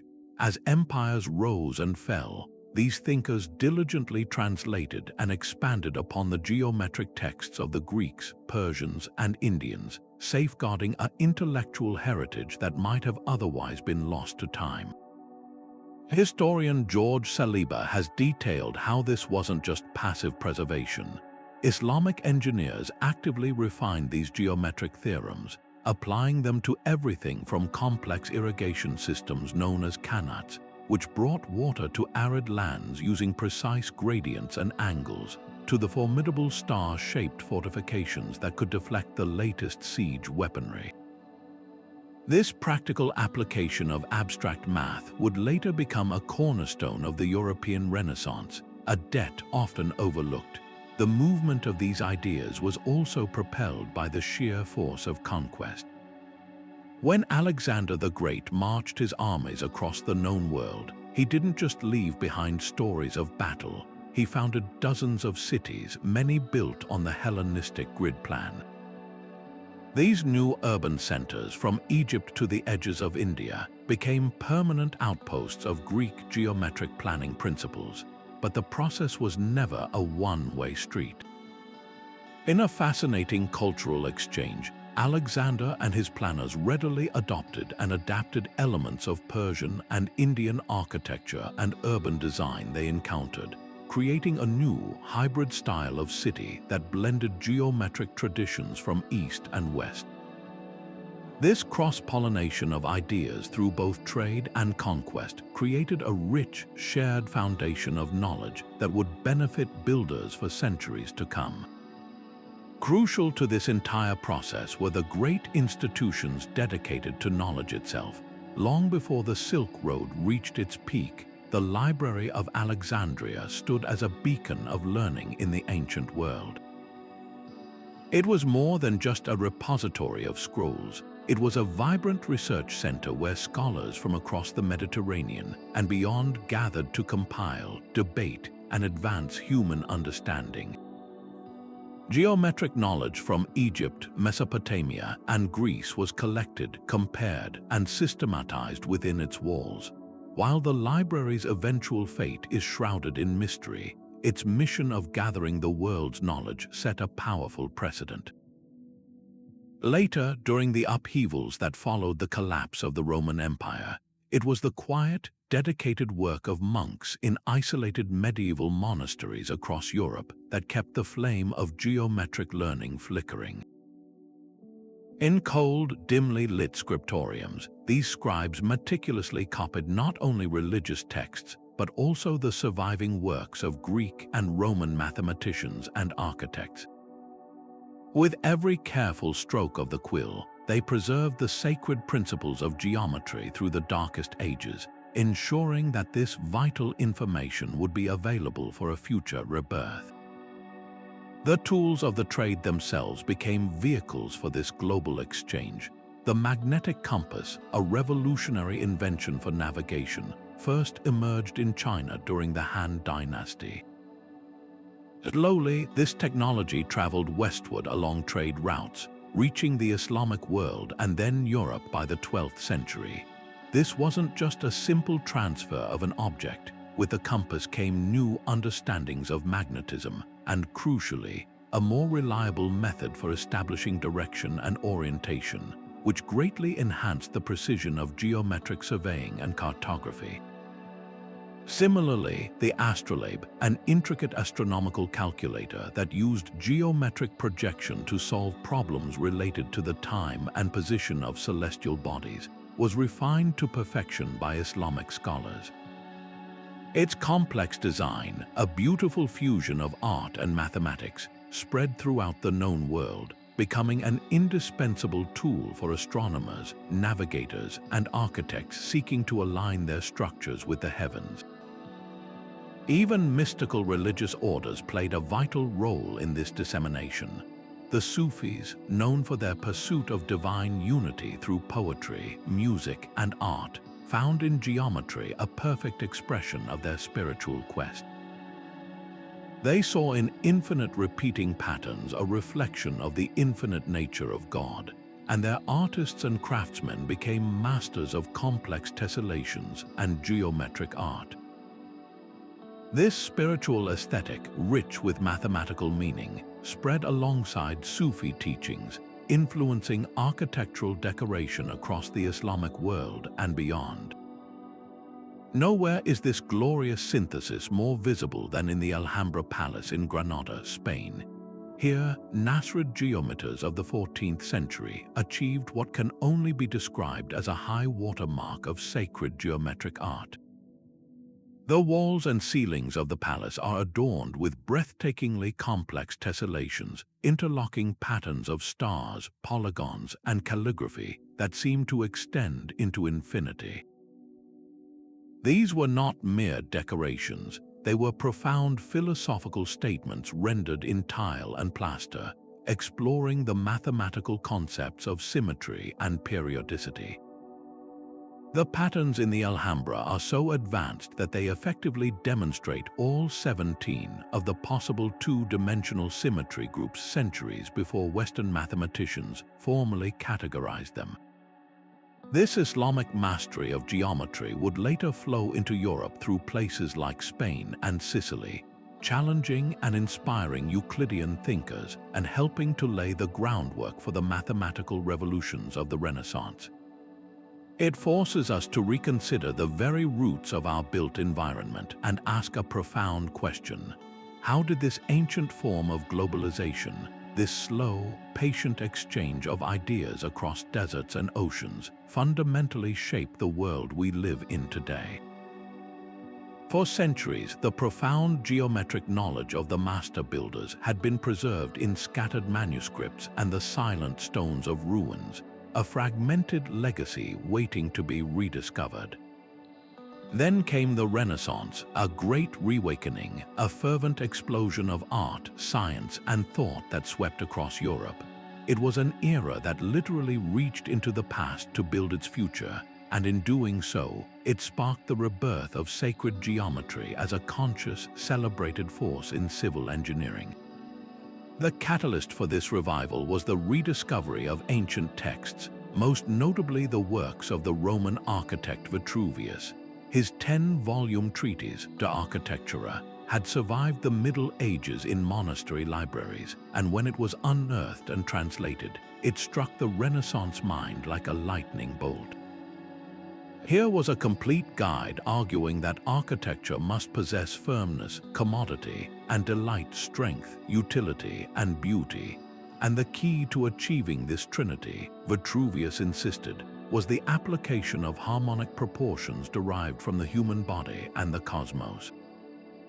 No one championed this Vitruvian ideal more passionately than the Florentine polymath Leon Battista Alberti. In his own influential work, De Reedificatoria, Alberti argued that a building should be designed like a well-proportioned body, with all its parts in a harmonious relationship to the whole. He saw the architect as a divine imitator, a figure whose duty was to replicate the perfect geometric order of the universe in stone, wood, and mortar. This wasn't just a philosophical fancy, it was a practical design manual. Alberti and his contemporaries believed that by using the same ratios that governed the music of the spheres and the proportions of the human form, they could create structures that were not only beautiful but inherently stable and spiritually uplifting. The goal was to build a world that was a direct reflection of a divinely ordered cosmos, and geometry was the language to do it. We see this philosophy put to its most daring test in the greatest engineering puzzle of the age, the dome of the Florence Cathedral. The problem was seemingly insurmountable, a massive opening 140 feet across that needed to be capped without any internal scaffolding capable of supporting such a vast weight. The man who solved it, Filippo Brunelleschi, was a true Renaissance master builder, part goldsmith, part sculptor, and part intuitive engineer. His brilliant solution was a masterclass in applied sacred geometry. He designed a double shell dome, a revolutionary concept that used the space between two walls to create a lighter, stronger structure. To prevent the bricks from collapsing inward as the dome curved upward, he employed a herringbone pattern, laying the bricks in a series of self-supporting spiraling arcs, a technique he likely deduced from studying ancient Roman ruins like the Pantheon. Furthermore, he reinforced the entire structure with a series of stone chains and wooden rings, acting like barrels hoops to contain the outward thrust. Brunelleschi's dome was more than a technical marvel. It was a geometric manifesto, a physical declaration that the wisdom of the ancients, when understood and adapted, could achieve the impossible. This geometric thinking quickly expanded from singular monuments to the very planning of cities. The Renaissance dream was to create the ideal city, a utopian urban environment that embodied perfect harmony, safety, and order.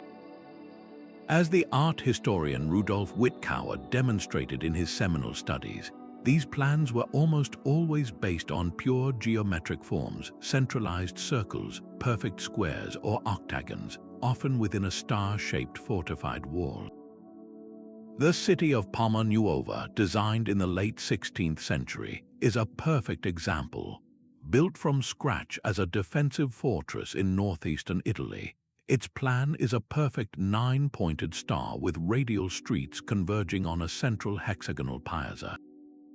This geometric grid was not chosen for aesthetics alone.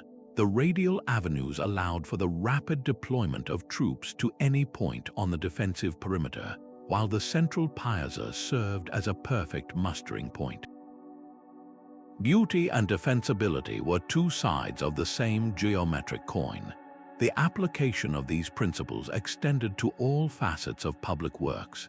Engineers began applying the golden ratio to the arches of bridges, understanding that this specific curve distributed weight more efficiently to the abutments, creating spans that were both elegant and incredibly robust.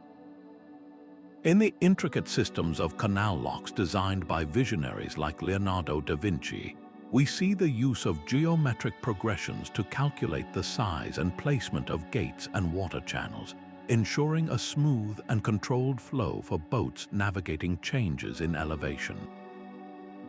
This was a new kind of engineering, one deeply informed by a Neoplatonic philosophy that was sweeping through universities. This philosophy taught that the physical world was a shadow of a higher, perfect reality of geometric forms. Therefore, to learn geometry was to learn the very language of God's creation, and to engineer with it was to perform a sacred act. This made geometry a cornerstone of a new kind of education for the Renaissance engineer, blending art, mathematics, and philosophy into a single discipline.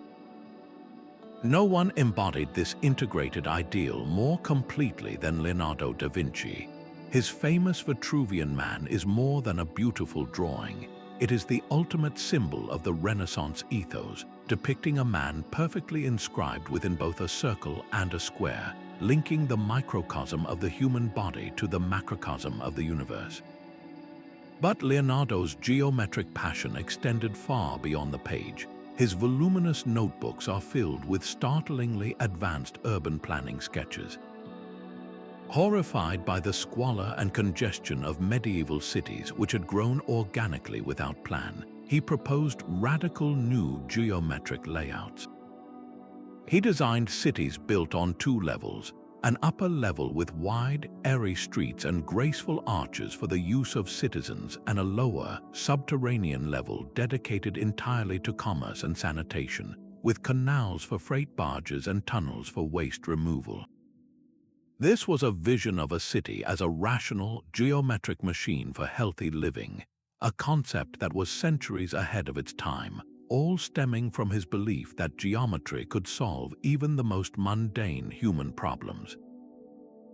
So why did the Renaissance become such a decisive turning point for practical geometry? The answer lies in a powerful convergence.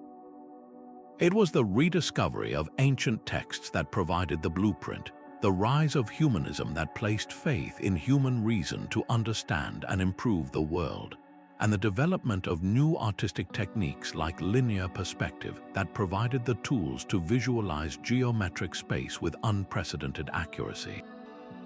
For the first time in a millennium, geometry was fully unleashed from the confines of the monastery and the secretive guilds. It was studied openly, debated in universities, and applied ambitiously to every challenge, from spanning a river to planning a metropolis.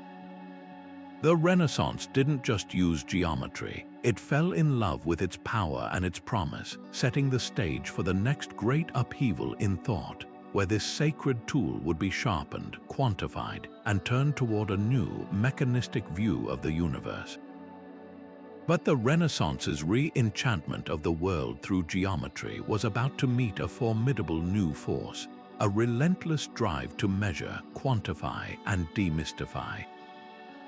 The 17th century ushered in a profound intellectual upheaval known as the Scientific Revolution, a period that would systematically peel geometry away from its sacred origins and recast it as a cold, precise tool of pure reason. This was not a gradual fading of faith, but a conscious and deliberate philosophical shift. At its heart was the French philosopher and mathematician René Descartes.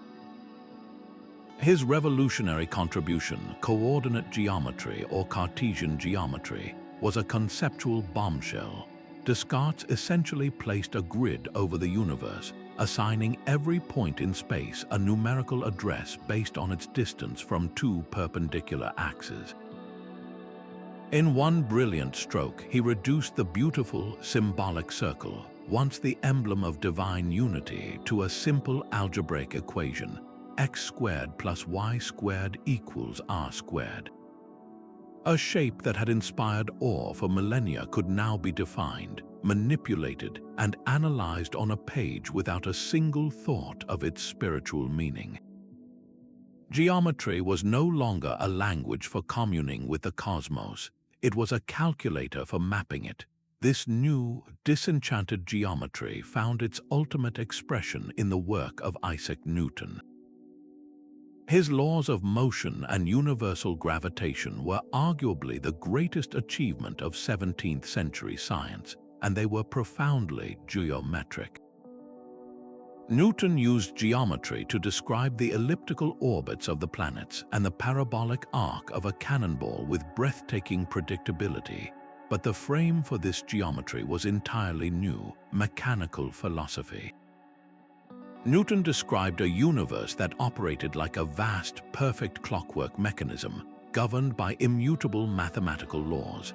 God might have been the clockmaker who wound it up, but the gears themselves turned without need for divine intervention or symbolic meaning.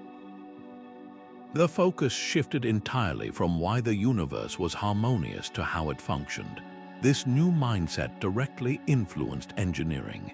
The design of complex clockwork mechanisms, the calculation of ballistic trajectories for artillery, and the planning of vast drainage projects all utilized geometric principles, but purely for their utility and predictive power. The soul of the building was being replaced by the science of the machine.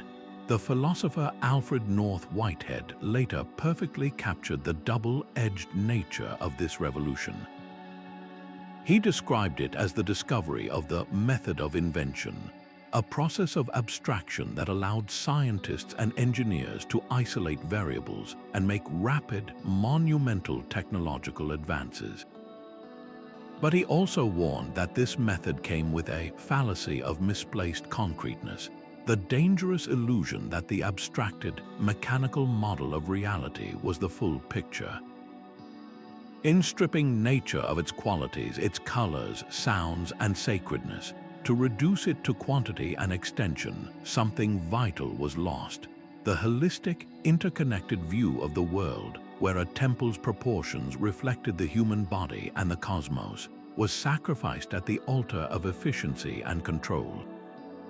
The world became a resource to be managed, not a mystery to be contemplated. This shift manifested in several concrete ways that forever changed engineering. The development of calculus by Newton and Gottfried Wilhelm Leibniz provided an unprecedented mathematical tool for dealing with change and motion. Suddenly, engineers could perform intricate structural analysis, calculating stresses and strains in complex curved forms like arches and domes with a precision that Brunelleschi could only have dreamed of, but without any need for a sacred justification. Alongside this, the old canonical measures, like the sacred cubit supposedly derived from the Earth's circumference, were abandoned in favor of standardized secular units.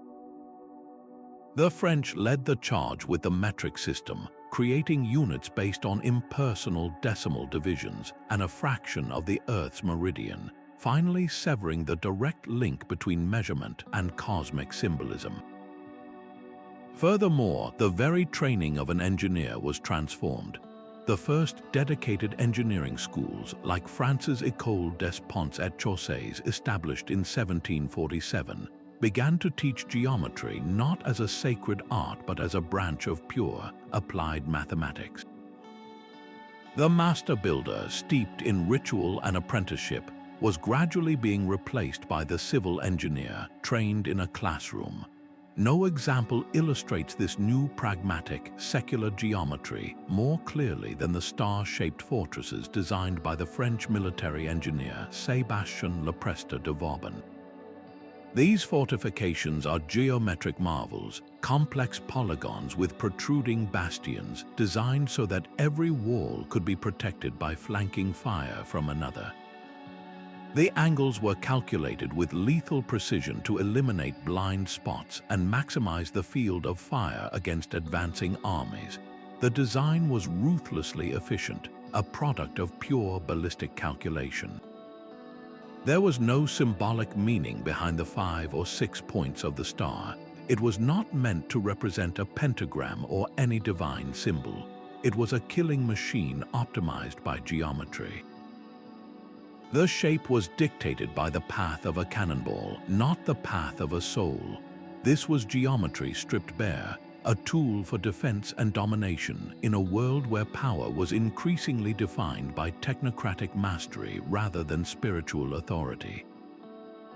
So we are left to ponder what was the final cost of this great divorce. We gained the power to predict, to calculate, and to build on an unimaginable scale, laying the groundwork for the modern world.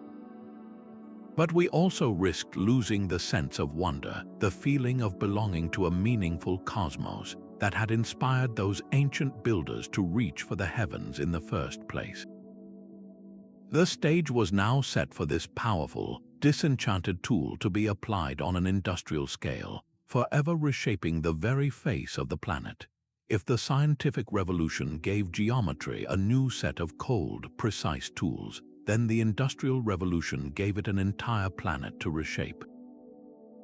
This was the era where the sacred principles of proportion and form were unleashed on an unprecedented scale, moving from the handcrafted perfection of a single cathedral to the thunderous, mass-produced might of railways, bridges, and entire cities. The soul of geometry may have been secularized, but its power was only growing, harnessed to build the infrastructure of the modern world.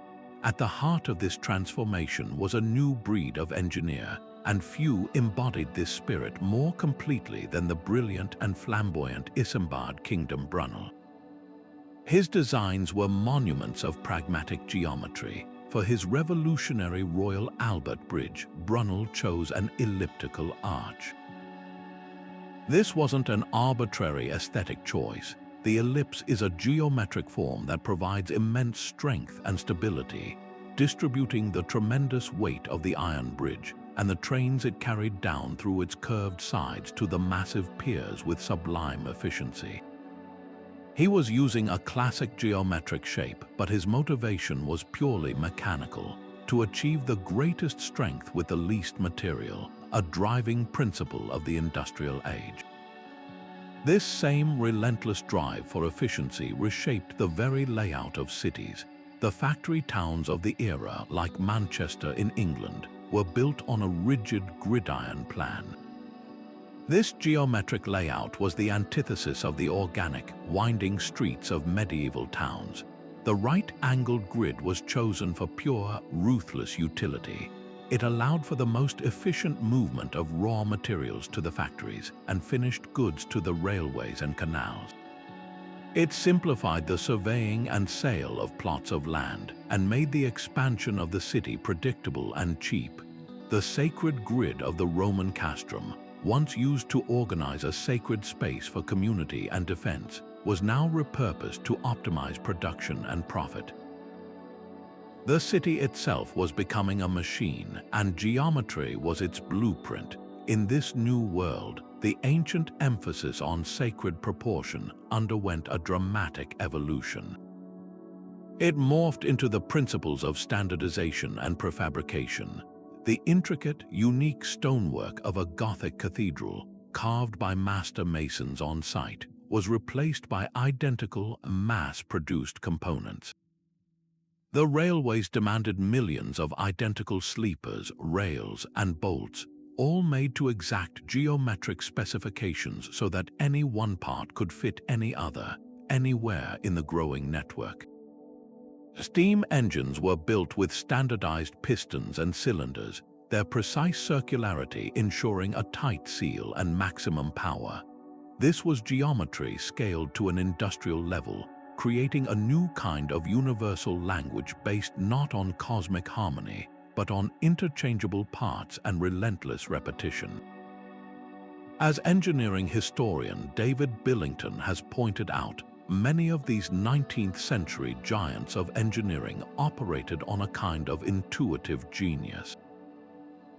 They may not have explicitly referenced the golden ratio or Pythagorean triples, but they often arrived at similar harmonic ratios simply because these proportions naturally led to the most economical and elegant use of materials.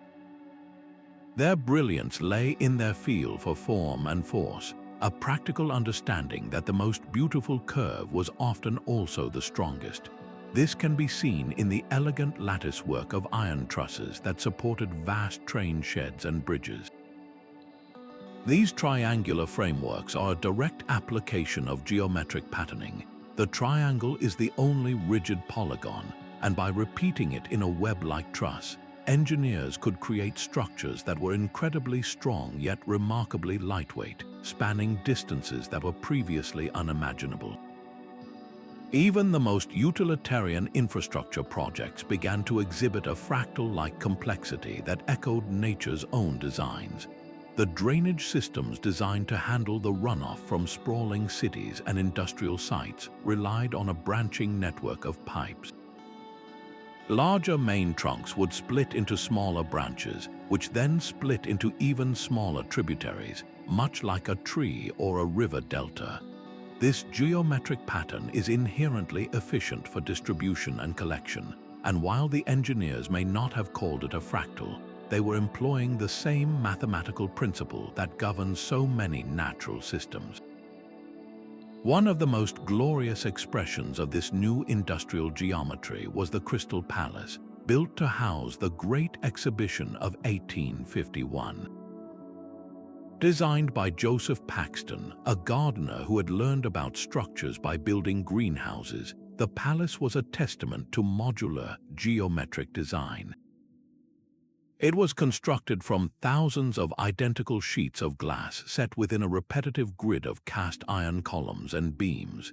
This geometric array allowed for the entire monumental structure, spanning over 900,000 square feet, to be prefabricated off-site and assembled with breathtaking speed. The result was a cathedral of industry, a space flooded with light whose geometric clarity created a sense of awe that directly echoed the luminous interiors of Gothic cathedrals. It was a powerful fusion of the old and the new, the spiritual aspiration for transcendent space achieved through the cold, rational logic of industrial production. This marriage of geometry and industry extended to the very edges of the empire, guiding ships safely to shore with a new generation of lighthouses. Engineers like Robert Stephenson applied the principles of geometric optics with scientific rigor. The parabolic reflectors and complex lens arrays they designed, often based on the precise geometry of Fresnel lenses, could focus a tiny lamp into a powerful, concentrated beam visible for 20 miles or more. The calculation of these curves was a life-or-death application of mathematics, turning geometry into a guardian of human life amid the ferocity of the sea. So, did this industrialization strip geometry of its soul? In one sense, yes. The direct connection to cosmic meaning and spiritual symbolism was largely severed. A bridge was built to carry a train, not to please a god. But in another, more profound sense, industrialization didn't destroy geometry's soul. It translated it into a new dialect. The drive for efficiency and economy uncovered its own inherent beauty. The beauty of a perfectly resolved force, of a structure that does exactly what it is meant to do with no wasted effort. The soaring elliptical arch of Brunel's Bridge can inspire the same awe as a cathedral's vault because both are expressions of a fundamental truth, that the universe has a deep mathematical order, and when we build in harmony with that order, whether we call it sacred or scientific, we create works that are both enduring and sublime. This immense scaling of geometric principles set the stage for a century that would seek to reclaim that soul, as a new generation of architects and engineers looked back to ancient wisdom to humanize the modern world they had built. Yet as the smoke of industry began to clear in the 20th century, a fascinating counter-movement emerged within modernism. A growing number of architects and engineers, perhaps feeling the spiritual emptiness of the purely mechanistic approach, began to consciously and explicitly return to the ancient principles of sacred geometry. They sought to re-infuse their work with a sense of harmony, proportion, and human connection, but they aimed to do it with the new materials and methods of the modern age. This was not a rejection of progress, but rather an attempt to reunite the soul of the old ways with the body of the new. The pioneering American architect Frank Lloyd Wright became a leading voice for this philosophy with his concept of organic architecture. He vehemently argued that buildings should not be isolated, imposing boxes plunked down on the land, but should grow naturally from their site, harmonizing with the environment. And the key to achieving this harmony for Wright was geometry. He used strong, clear geometric forms, circles, triangles, hexagons, and spirals as the underlying structure for his designs. In the iconic plan for Fallingwater, the house that cantilevers over a waterfall, the dramatic concrete trays are fundamentally rectangular volumes, but they are composed and layered with the precise balance of a geometric composition, mirroring the stratified rock ledges of the natural site. For Wright, these geometric patterns were the universal language of nature, and by speaking that language, his buildings could achieve a deep, peaceful integration with their surroundings. Across the Atlantic, the Swiss-French architect Le Corbusier was on a parallel quest, but he approached it with a more systematic, almost scientific fervor.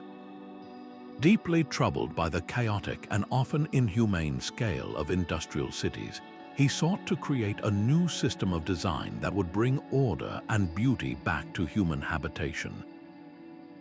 His solution was the modular, a sophisticated scale of proportions based on the human figure and the golden ratio. Le Corbusier believed this system was the key to harmonious design because it was rooted in the very proportions of the human body and the mathematical constants found in nature. The modular man, a stylized human figure with one arm raised, became his standard.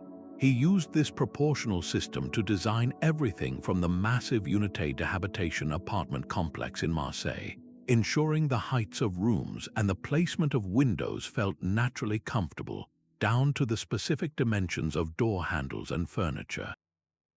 It was a bold, ambitious attempt to create a human-centric architecture for the machine age, to give the cold efficiency of modernism a warm, beating heart rooted in ancient mathematical wisdom.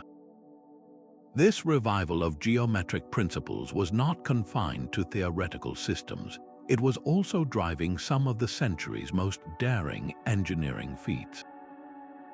The spectacular shell-like roofs of the Sydney Opera House are a masterclass in applied spherical geometry. The Danish architect Jørn Utzon, inspired by the simple act of peeling an orange, realized that the complex curves of the shells could all be derived from the surface of a single, massive imaginary sphere. This geometric breakthrough was not just an aesthetic triumph, it was a practical one. By using a repeated spherical form, the construction could be standardized. Each of the dazzling white tiles that clad the roof, for example, is identical and precast, a feat of geometric efficiency that made the breathtakingly complex structure actually buildable. It was a direct descendant of the ancient master builder's wisdom, using a perfect universal geometric form to solve a monumental structural challenge. At the same time, a quieter revolution was beginning in the realm of design theory. The architect and mathematician Christopher Alexander, in his profoundly influential book A Pattern Language, argued that the places we find most beautiful and livable, from a cozy window seat to a vibrant public square, all share certain underlying geometric patterns. He identified 253 such patterns, things like light on two sides of every room or positive outdoor space, which are essentially geometric relationships that create a sense of comfort and belonging.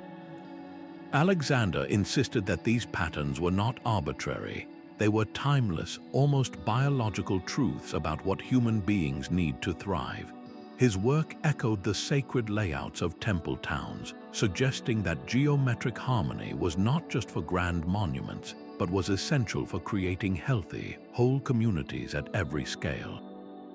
This period also saw the rise of radical geometric innovators like Buckminster Fuller. He looked at the environmental challenges of the modern world and saw a geometric solution, the geodesic dome.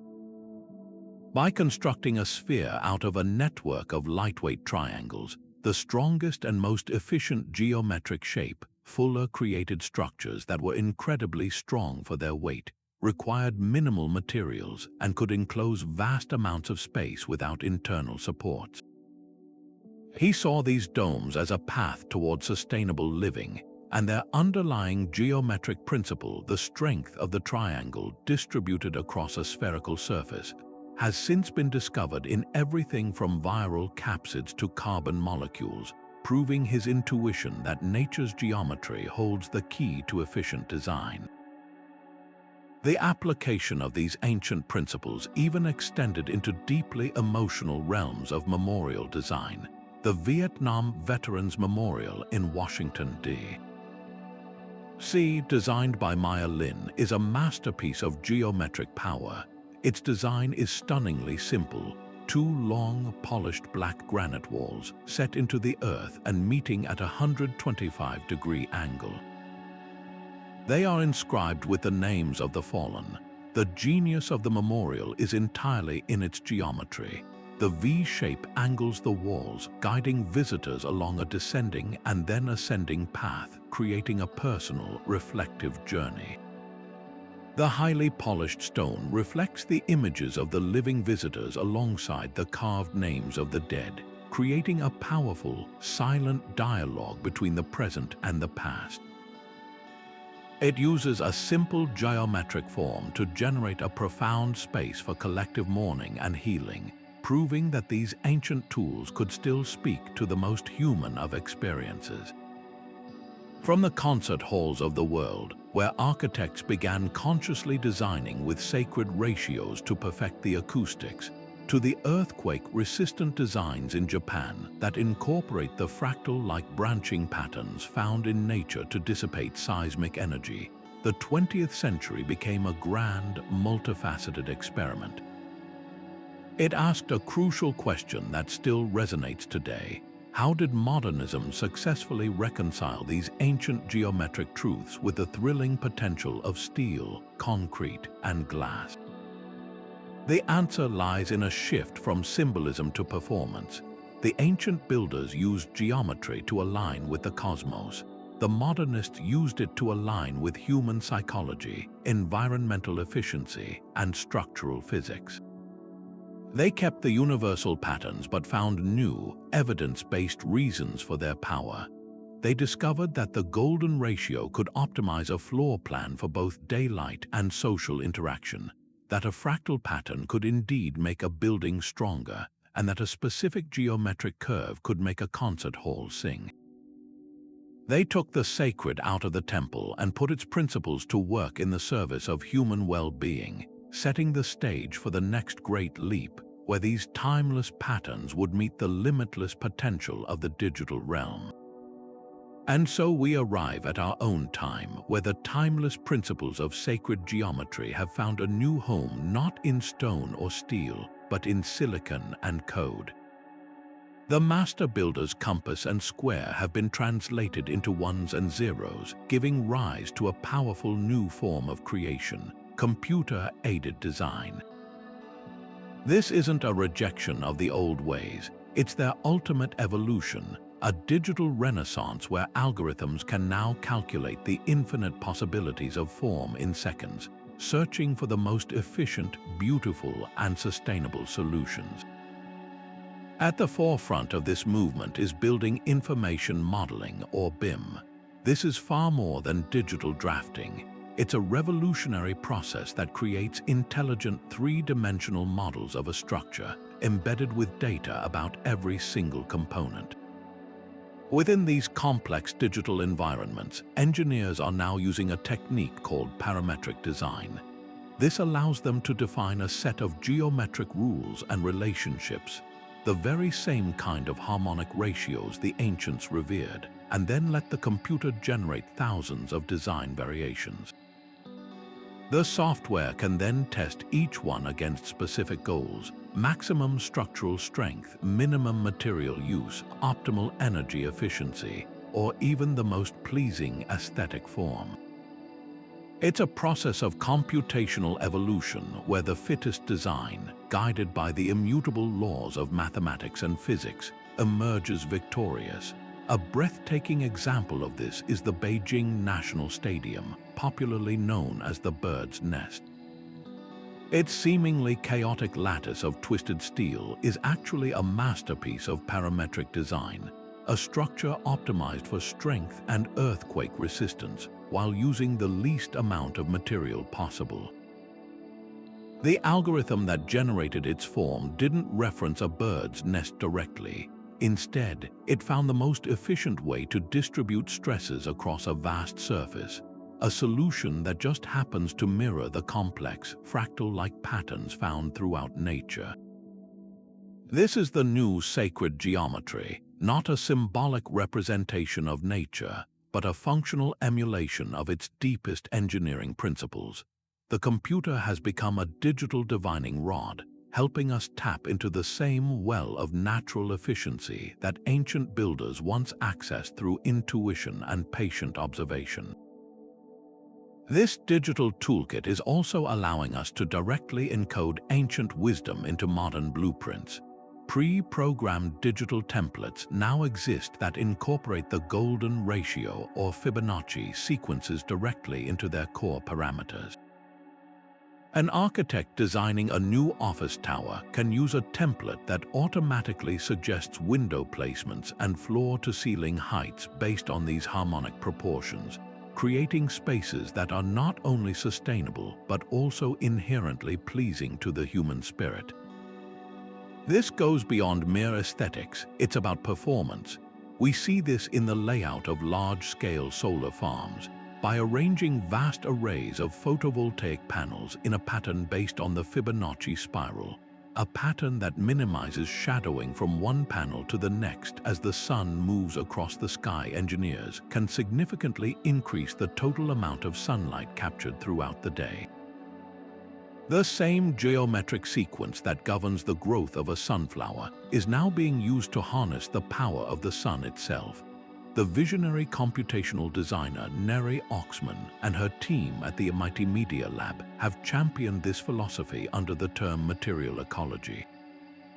She argues for a radical new approach where form, function, and material are not separate considerations, but are deeply intertwined from the very beginning of the design process, all guided by geometry. In one of her projects, she designed a pavilion with a skin that varied in stiffness and transparency, its pattern calculated by an algorithm to respond to structural loads and sunlight exposure exactly like tree bark.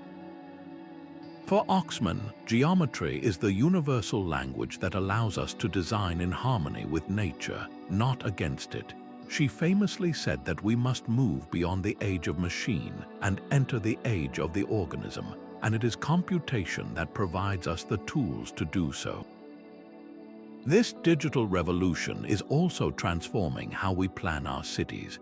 Urban planners now use powerful virtual reality simulations to create immersive digital twins of entire city blocks. Within these virtual worlds, they can test countless geometric scenarios. How will the wind flow between these new towers? Where will shadows fall at different times of the year? How will traffic move through a new roundabout? They can experiment with planting trees in fractal patterns to maximize urban cooling or orienting streets to capture the low winter sun for natural heating. This allows for a kind of geometric foresight that previous generations could only dream of, enabling us to design urban environments that are more livable, sustainable, and beautiful before a single shovel ever breaks ground. Perhaps the most poetic application of this technology is in the realm of restoration, where artificial intelligence is helping to complete the visions of history's greatest geometric masters. The Sagrada Familia in Barcelona, Antoni Gaudi's magnum opus, is a stunning case study. When Gaudi died in 1926, he left behind a fragmented vision, a handful of completed models, a chaos of drawings, and a profound geometric philosophy. For decades, progress was painstakingly slow, but with the advent of advanced computer modeling, everything changed. Architects fed Gaudi's principles and the remnants of his physical models into CD software. The algorithms were able to reverse engineer his geometric logic, calculating the complex curves of the remaining vaults, columns, and facades with a speed and accuracy that would have been impossible by hand. The computers aren't designing something new, they are discovering what Gaudi's own geometric rules would have dictated, allowing builders to continue his work with a fidelity that honors his original sacred intent. It's as if the ghost in the machine is the ghost of the master builder himself. This fusion of ancient patterns and digital power forces a compelling and hopeful question. In this brave new world of algorithms and AI, are we actually witnessing a profound rebirth of sacred principles? It certainly seems so. The quest for efficiency is leading us back to the same patterns of optimal form that the ancients attributed to the divine. The search for sustainability is guiding us back to a dialogue with nature, using geometry as our shared language, and the desire to create spaces that uplift the human spirit is reminding us that beauty is not a superficial add-on, but a mathematical reality. The tools have changed beyond recognition, but the underlying pursuit to build in harmony with the universal order remains beautifully, inspiringly the same. This urgent quest for sustainability is pushing modern engineers to look backward toward the very oldest blueprints we have. In a fascinating twist, the same sacred geometry that once connected temples to the cosmos is now being harnessed to reconnect our buildings to the living planet, offering powerful solutions to our most pressing environmental crises. This isn't about nostalgia, It's about recognizing that ancient principles of harmony and efficiency are the key to building a resilient future. Take passive solar design, a cornerstone of green architecture. This is not a new invention. It's a direct application of the precise solar alignments mastered by the builders of Newgrange or the pyramids. By carefully calculating the angle of the sun at different times of the year, modern architects can position windows, overhangs, and thermal mass walls to capture the low winter sun for natural heating while deflecting the high summer sun to keep interiors cool. The entire building becomes a geometric instrument tuned to the rhythms of the solar year, drastically reducing the need for fossil fuel-powered heating and air conditioning. It's a perfect example of how an ancient spiritual practice honoring the path of the sun translates into a supremely practical modern engineering solution. This conversation with nature extends to the very surfaces of our buildings. Green roofs, those lush carpets of vegetation atop urban structures, are far more than just pretty gardens. Their design is increasingly informed by fractal geometry, the same complex, self-repeating patterns found in ferns, river networks, and indeed in the recursive designs of Hindu temples and Islamic mosaics.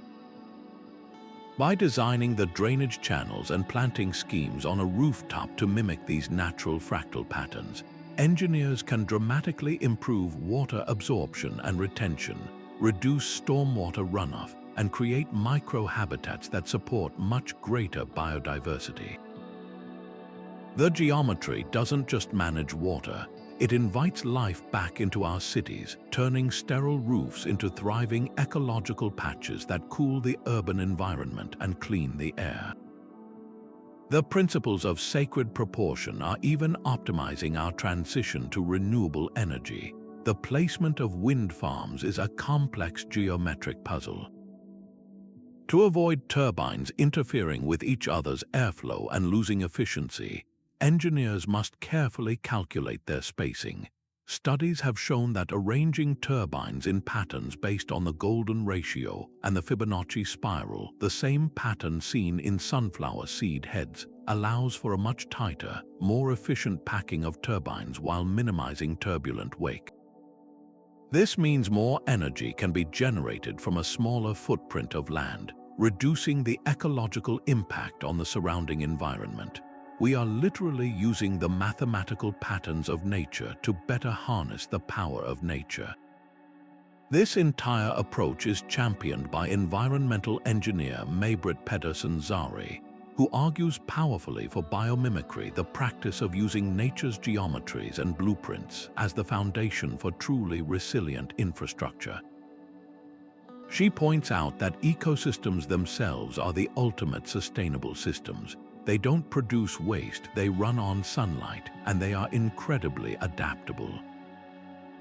By studying the geometric principles that make a coral reef so resilient or a forest so efficient at recycling resources, we can learn to design our cities to function more like ecosystems. This shifts the goal from merely reducing our harm to becoming a positive, regenerative force within the biosphere.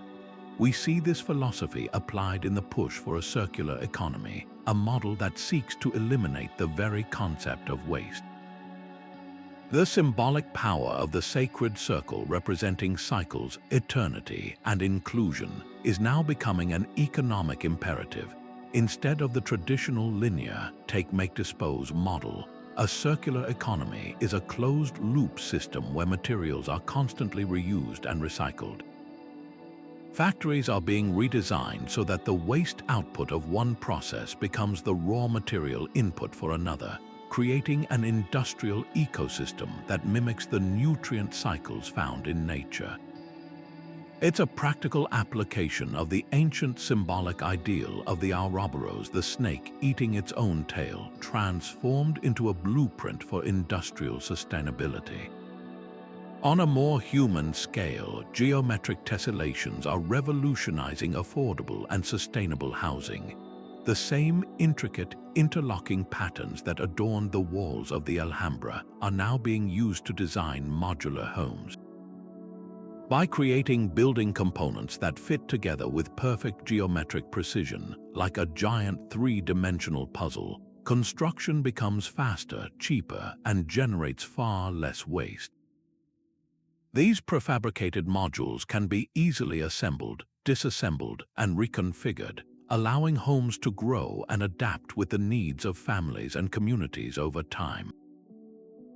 This geometric flexibility creates housing that is not only affordable to build but also sustainable in its ability to evolve, preventing the waste and energy expenditure of demolition and rebuilding. Perhaps no example is more poetic than the revival of ancient water harvesting techniques. In arid regions around the world, communities are rediscovering the geometric wisdom of their ancestors. In India, they are restoring centuries-old stepwells, vast, geometrically precise subterranean structures designed to capture and store monsoon rains. In the American Southwest, landscape designers are using Swall's shallow, curved channels dug on contour lines to slow, spread, and sink rainwater into the soil, recharging aquifers and creating oases of greenery in the desert. These are not high-tech solutions, they are low-tech, geometric interventions that work with the shape of the land to manage a precious resource with elegant efficiency. A stunning testament to the power of this bio-inspired geometric thinking is the Eastgate Center in Harare, Zimbabwe. Architect Mick Pierce designed this large shopping mall and office complex without a conventional air conditioning system. Instead, he looked to the local termite mounds. These structures maintain a remarkably constant internal temperature despite wild swings in external heat, and they do it through a passive ventilation system of ingeniously arranged tunnels and chambers. Pierce mimicked this geometry, designing the building with a porous, chimney-like structure that draws in cool air at the bottom and vents warm air out the top, creating a continuous, natural airflow. The result is a building that uses 90% less energy for ventilation than its conventional neighbors, saving massive amounts of energy and cost simply by copying a geometric design perfected by insects over millions of years. All of these innovations point toward a single, compelling possibility. The environmental crises we face are largely crises of design of a system that is linear, wasteful, and disconnected from natural cycles. The ancient blueprints, encoded with a deep understanding of geometry, harmony, and cyclicality, offer a different path. They provide a timeless catalog of forms and patterns that are inherently efficient, resilient, and beautiful. So, can these ancient blueprints actually solve our modern problems? The answer seems to be a resounding yes, not because they hold magical secrets, but because they represent 1,000,000 years of research and development conducted by nature itself.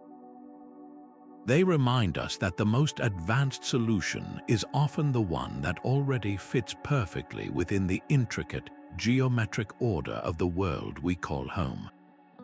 Standing silent and immense against the desert sky, the Great Pyramid of Giza is more than just a tomb. It is the ultimate testament to the power of sacred geometry in monumental engineering. For over 4,500 years, it has defied time, earthquakes, and the ravages of humanity, not through brute force, but through an almost supernatural application of mathematical precision. Its base is a near-perfect square, with its 4 sides aligned to the 4 cardinal directions with an error of less than 1/15 of a single degree. To put that into perspective, this is a level of accuracy that would be impressive even with today's laser-guided surveying equipment. The sheer scale of this achievement is staggering. The pyramid's original base perimeter is remarkably close to 1/2 of a nautical mile, and its height times 43,200 equals the polar radius of the Earth, a number that also happens to be the key precessional number in astronomy, representing the number of years for the Earth's axis to complete one full cycle. This is not coincidence, it is a deliberate, mind-boggling encoding of cosmic measurements into stone. The pyramid's very shape is a geometric riddle.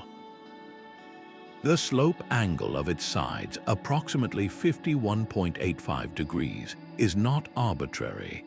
This specific angle means that the perimeter of the base divided by twice the height gives a value of 3.14159, a remarkably close approximation of pi, the mathematical constant that defines the relationship between a circle's circumference and its diameter. This suggests the builders were not only aware of pi, but ingeniously incorporated it into the dimensions of a square-based structure. Furthermore, the ratio of the sum of the diagonals of the base to the height of the pyramid yields a value very close to the golden ratio, phi, or 1.618. These mathematical constants, found throughout nature, were seemingly baked into the pyramid's DNA, perhaps to imbue it with the same inherent stability and harmony found in the natural world, or to symbolically represent the squaring of the circle, the fusion of the earthly square with the divine, eternal circle. The foundation upon which this immense weight rests is another marvel of geometric leveling. The site was not a naturally flat plateau, it was carefully graded. Using a network of trenches filled with water to create a perfectly level plain, and then cutting the bedrock to match, the builders created a foundation so flawlessly flat that the corners of the pyramid are within just over half an inch of being perfectly level. This was achieved with nothing more than copper tools, stone hammers, and a profound understanding of basic water and gravity. This impeccable base was crucial. Any significant unevenness would have created catastrophic points of weakness under the millions of tons of limestone blocks placed above it, leading to collapse. The geometry of the foundation guaranteed its longevity. Beyond its earthly dimensions, the pyramid is also a sophisticated celestial marker. Its descending passage was precisely aligned to target the pole star Alpha Draconis, which held that position in 2500 BC, while its southern shaft in the king's chamber aligned with the belt of the constellation Orion, associated with the god Osiris. These alignments were not just for symbolic stargazing, they likely served a critical function in the construction itself, providing the fixed astronomical references needed to maintain the pyramid's perfect orientation throughout the years of its building. It transformed the entire structure into a massive stone compass and clock permanently fixed to the heavens. Inside, the geometric intrigue deepens.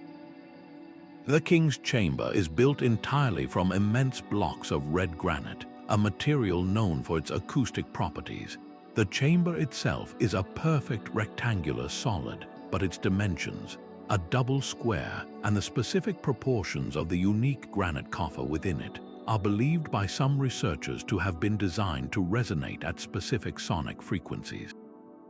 Engineer and author Christopher Dunn has proposed that the Great Pyramid was not a tomb but a massive power plant, using the geometry of its internal passages and chambers to focus and amplify vibrational energy from the Earth itself. He suggests the subterranean chamber, the descending passage, and the Grand Gallery acted as a wave guide for sound, turning the pyramid into a geometric resonance machine. While this theory is highly controversial, it underscores the fact that the standard explanations fall short of accounting for the structure's incredible precision and complexity. The influence of this pyramidal form extends far beyond the Giza Plateau. The iconic shape of the Washington Monument, a towering obelisk, is a direct descendant of the pyramid's elemental geometry, chosen to symbolize strength and permanence. More recently, the form has inspired modern skyscrapers. The Transamerica Pyramid in San Francisco uses the stable, wind-defying shape to great structural effect, while the Louvre Pyramid in Paris uses the form as a stunning, light-filled entrance, proving that this ancient geometry still holds a powerful aesthetic and functional appeal. The pyramid's shape is inherently stable, distributing weight evenly down to its wide base, a principle that modern engineers continue to exploit. So what profound secrets do these silent, geometric giants still hold?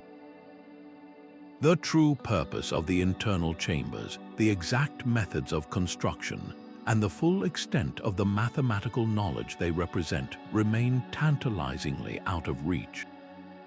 Were they primarily grand tombs, as conventional archaeology insists, or did they serve a more complex purpose as initiatory temples, energy generators, or permanent repositories of a lost scientific knowledge?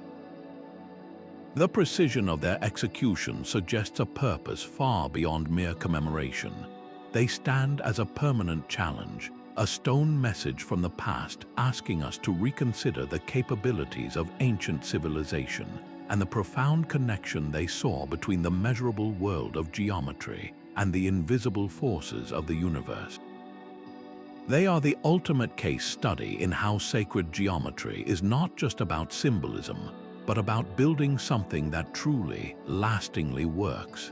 If the pyramids represent the silent, monumental application of sacred geometry, then the Gothic cathedrals of medieval Europe are its most ecstatic and triumphant expression. These structures represent a breathtaking leap of faith, not just spiritual faith, but faith in the power of geometry to defy gravity itself. To stand in the nave of a cathedral like Notre Dame de Paris is to feel a profound sense of vertigo, as the stone seems to dissolve into an intricate web of light and shadow, pulling the eye and the soul upward toward the heavens. This miracle of apparent weightlessness was not achieved by magic, but by a series of brilliant geometric innovations that transformed the way buildings could be conceived. The key to this revolution was the pointed Gothic arch. Unlike the rounded Romanesque arch that preceded it, which pushed outward and downward with tremendous force, requiring massive, thick walls for support, the pointed arch was a geometric marvel. Derived from the intersection of two circles, forming that sacred vesica piscis shape, the pointed arch channels its load more directly downward. This crucial difference meant that the crushing weight of the roof and vaults could be concentrated onto specific points, rather than being distributed along an entire wall. This single geometric breakthrough unlocked the potential for everything that followed. With the weight now focused on specific points, the walls between those points were essentially freed from their load-bearing duties. This allowed the master builders to perform their most stunning trick. They replaced the stone with glass. The massive, thick walls of the Romanesque era were torn down and rebuilt as vast, delicate curtains of stained glass, held in place by a skeletal stone armature. But even with the pointed arch, the downward and outward thrust of the vaults was still immense. To counteract this force, they developed another stroke of geometric genius, the flying buttress. These elegant, arched stone spines that leapfrog through the air from the outer walls to the piers are the externalized skeleton of the cathedral. They act like a set of stone hands pressing inward against the building, perfectly balancing the outward thrust from the vaults inside. The entire structure becomes a dynamic equilibrium of opposing forces, a tensegrity system in stone where every push is met with an equal and opposite counterpush.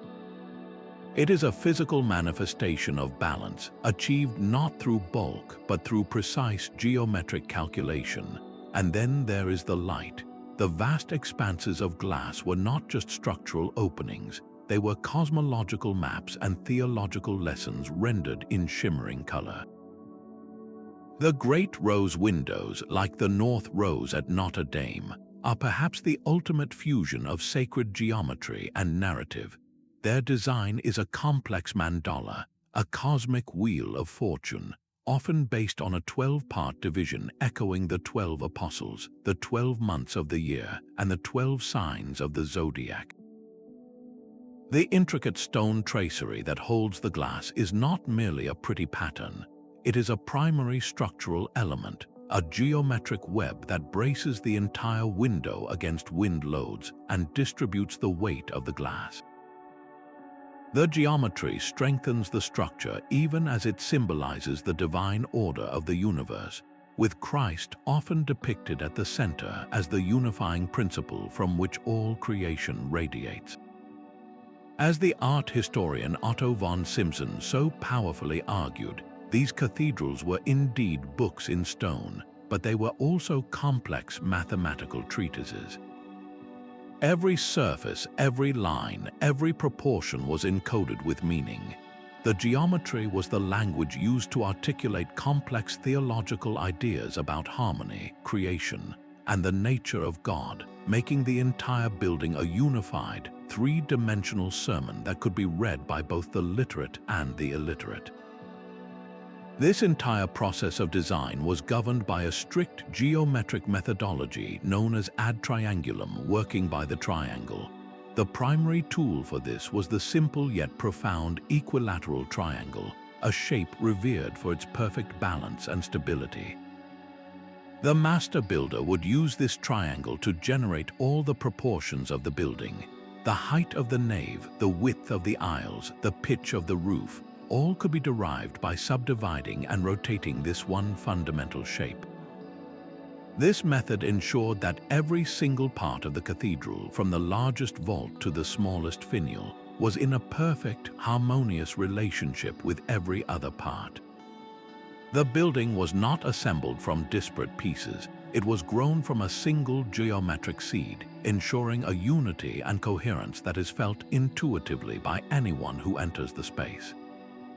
This geometric consistency creates a sublimely peaceful and ordered atmosphere, a direct reflection of the medieval worldview that saw the universe as a perfectly ordered creation. Beneath the feet of the worshippers, another geometric marvel often lay hidden, the labyrinth. The most famous of these is at Chartres Cathedral, a vast circular path winding within a 42-foot diameter. This was not a maze designed to confuse, but a single, unambiguous path leading to a central rosette. For the medieval pilgrim who could not travel to Jerusalem, walking the labyrinth on their knees was a substitute for the actual pilgrimage, a geometric journey of penitence and meditation. The path twists and turns, bringing the walker sometimes agonizingly close to the center, only to veer away again, symbolizing the twists and turns of the spiritual life. The geometry of the path provides a physical ritual, a kinetic prayer that uses the body to internalize a spiritual truth. It is a perfect example of how sacred geometry was not just to be looked at, but to be experienced and moved through, engaging the whole person in the act of devotion. Even the sound within these vast spaces was a product of geometric design. The dimensions of the choir and the apse were often calculated using the same simple harmonic ratios that make music pleasing to the ear, ratios like 2:1 for an octave or 3:2 for a fifth. The master builders understood that a space built with these proportions would naturally enhance the sacred chant of the monks, making the human voice resonate with greater power and clarity. The architecture itself became a giant musical instrument designed to amplify the praise being offered to God. The stone was literally tuned to sing. So how did this complex interplay of pointed arches, flying buttresses, harmonic ratios, and cosmic mandalas achieve more than just structural stability? How did it truly turn cold stone into sheer inspiration? The answer lies in the holistic power of the geometry. It wasn't just that the building stood up, but that every single element worked together to create an overwhelming sensory experience. The filtered, multicolored light from the stained glass windows, the ethereal sound of the chant reverberating in the harmonically tuned space, the physical journey along the labyrinth, all of it was orchestrated by the same set of geometric principles. The geometry provided the framework for an entire ecology of awe, engaging sight, sound, and movement to create a total work of art that lifted the spirit as surely as its arches lifted the roof. It demonstrated that the most practical solution could also be the most beautiful and the most spiritually potent, proving that when humanity builds in concert with the universal language of mathematics, we can create spaces that do not merely shelter the body, but that truly elevate the soul. Now let's journey to the heart of South India, where the principles of sacred geometry find one of their most mathematically sophisticated and spiritually profound expressions. Here, the towering stone gateways known as gopurams do not simply mark the entrance to a temple. They explode upward in a dazzling cascade of sculpted figures, gods, and mythical beasts, each level a smaller, more intricate repetition of the one below it. This is not mere decoration. It is a breathtaking physical manifestation of fractal geometry, the mathematical concept where a pattern repeats itself at every scale, creating structures of infinite complexity. These gopurams are designed to mirror the cosmic mountain of Hindu cosmology, Mount Meru, the axis of the universe. But this is more than symbolic mimicry. It is a stroke of engineering genius. This fractal repetition, where smaller elements are nested within larger, self-similar forms, creates a structure that is incredibly resilient. The complex, interlocking shapes distribute structural stresses efficiently throughout the form, allowing these towering stone gateways to withstand the powerful seismic forces that can shake the Indian subcontinent. The geometry provides both a map of the cosmos and a blueprint for its endurance. This entire architectural philosophy is codified in ancient texts known as Vastu Shastra, the traditional Indian system of architecture and design. Think of it as a sacred manual that prescribes how to build in harmony with the natural and cosmic forces. At its core is a precise geometric layout, almost always based on a mandala, a square grid that represents the cosmos. A primary grid is the Vastu Purusha mandala, a diagram depicting a cosmic being pinned to the ground by 45 gods, with each part of his body corresponding to a different deity and a specific square on the grid. The temple is then constructed over this diagram, with the innermost sanctum, the Garbhagriha or womb house, placed at the very center of the grid, the navel of the cosmic being. This is not a random placement, it is the point of ultimate equilibrium and energy.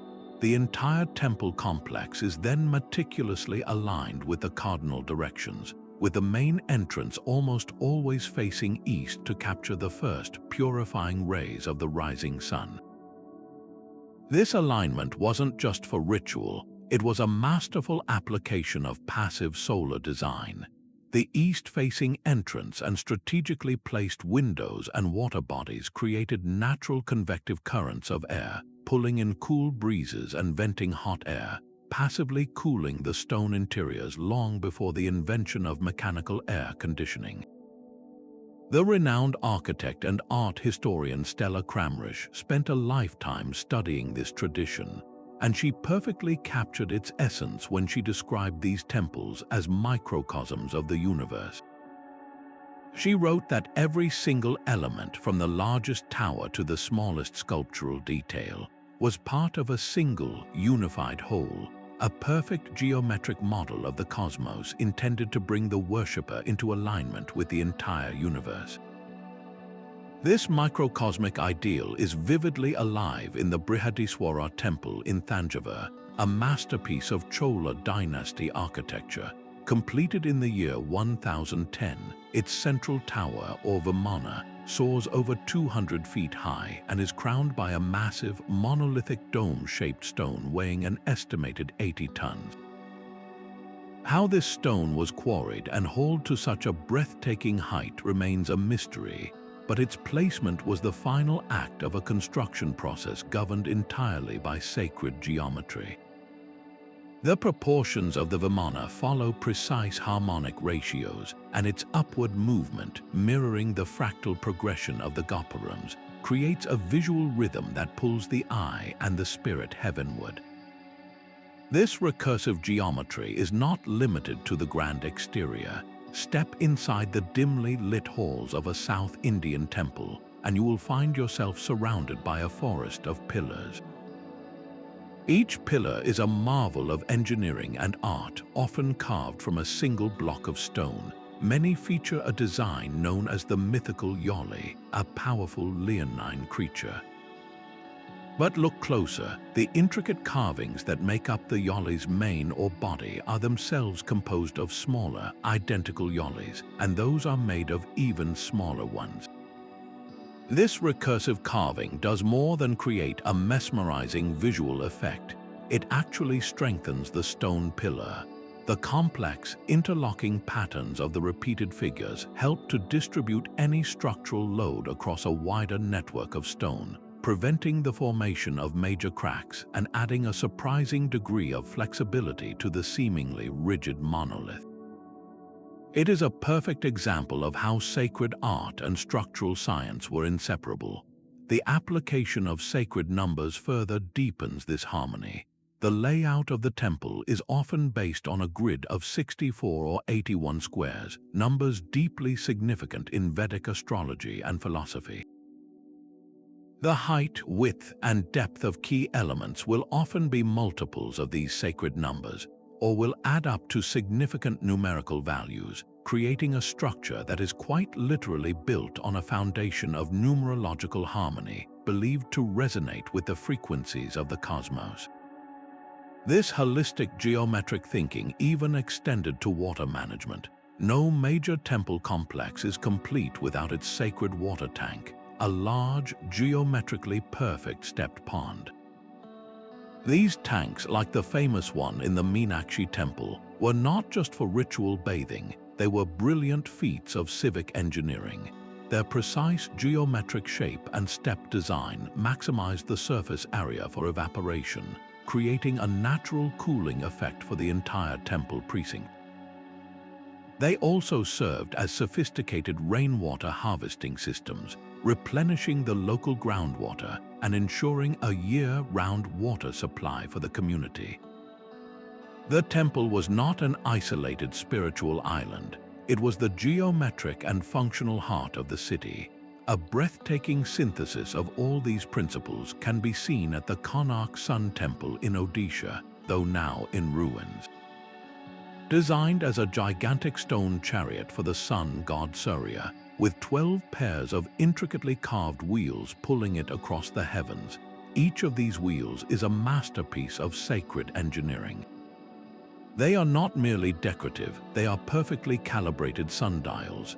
The spokes of the wheels cast precise shadows on the carved markings between them, allowing a priest to accurately tell the time of day and the time of year. The entire temple was a functional cosmic clock, its geometry designed to track the passage of the sun, the very source of life itself.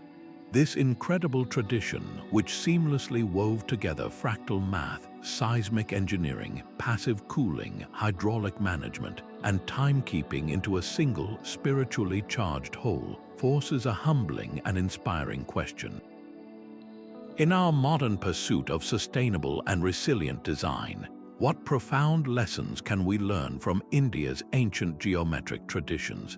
The answer seems to be that they understood a fundamental truth we are only now rediscovering, that the most efficient and enduring solutions are often those that mimic the patterns of the natural world and acknowledge our deep, innate connection to the cosmos.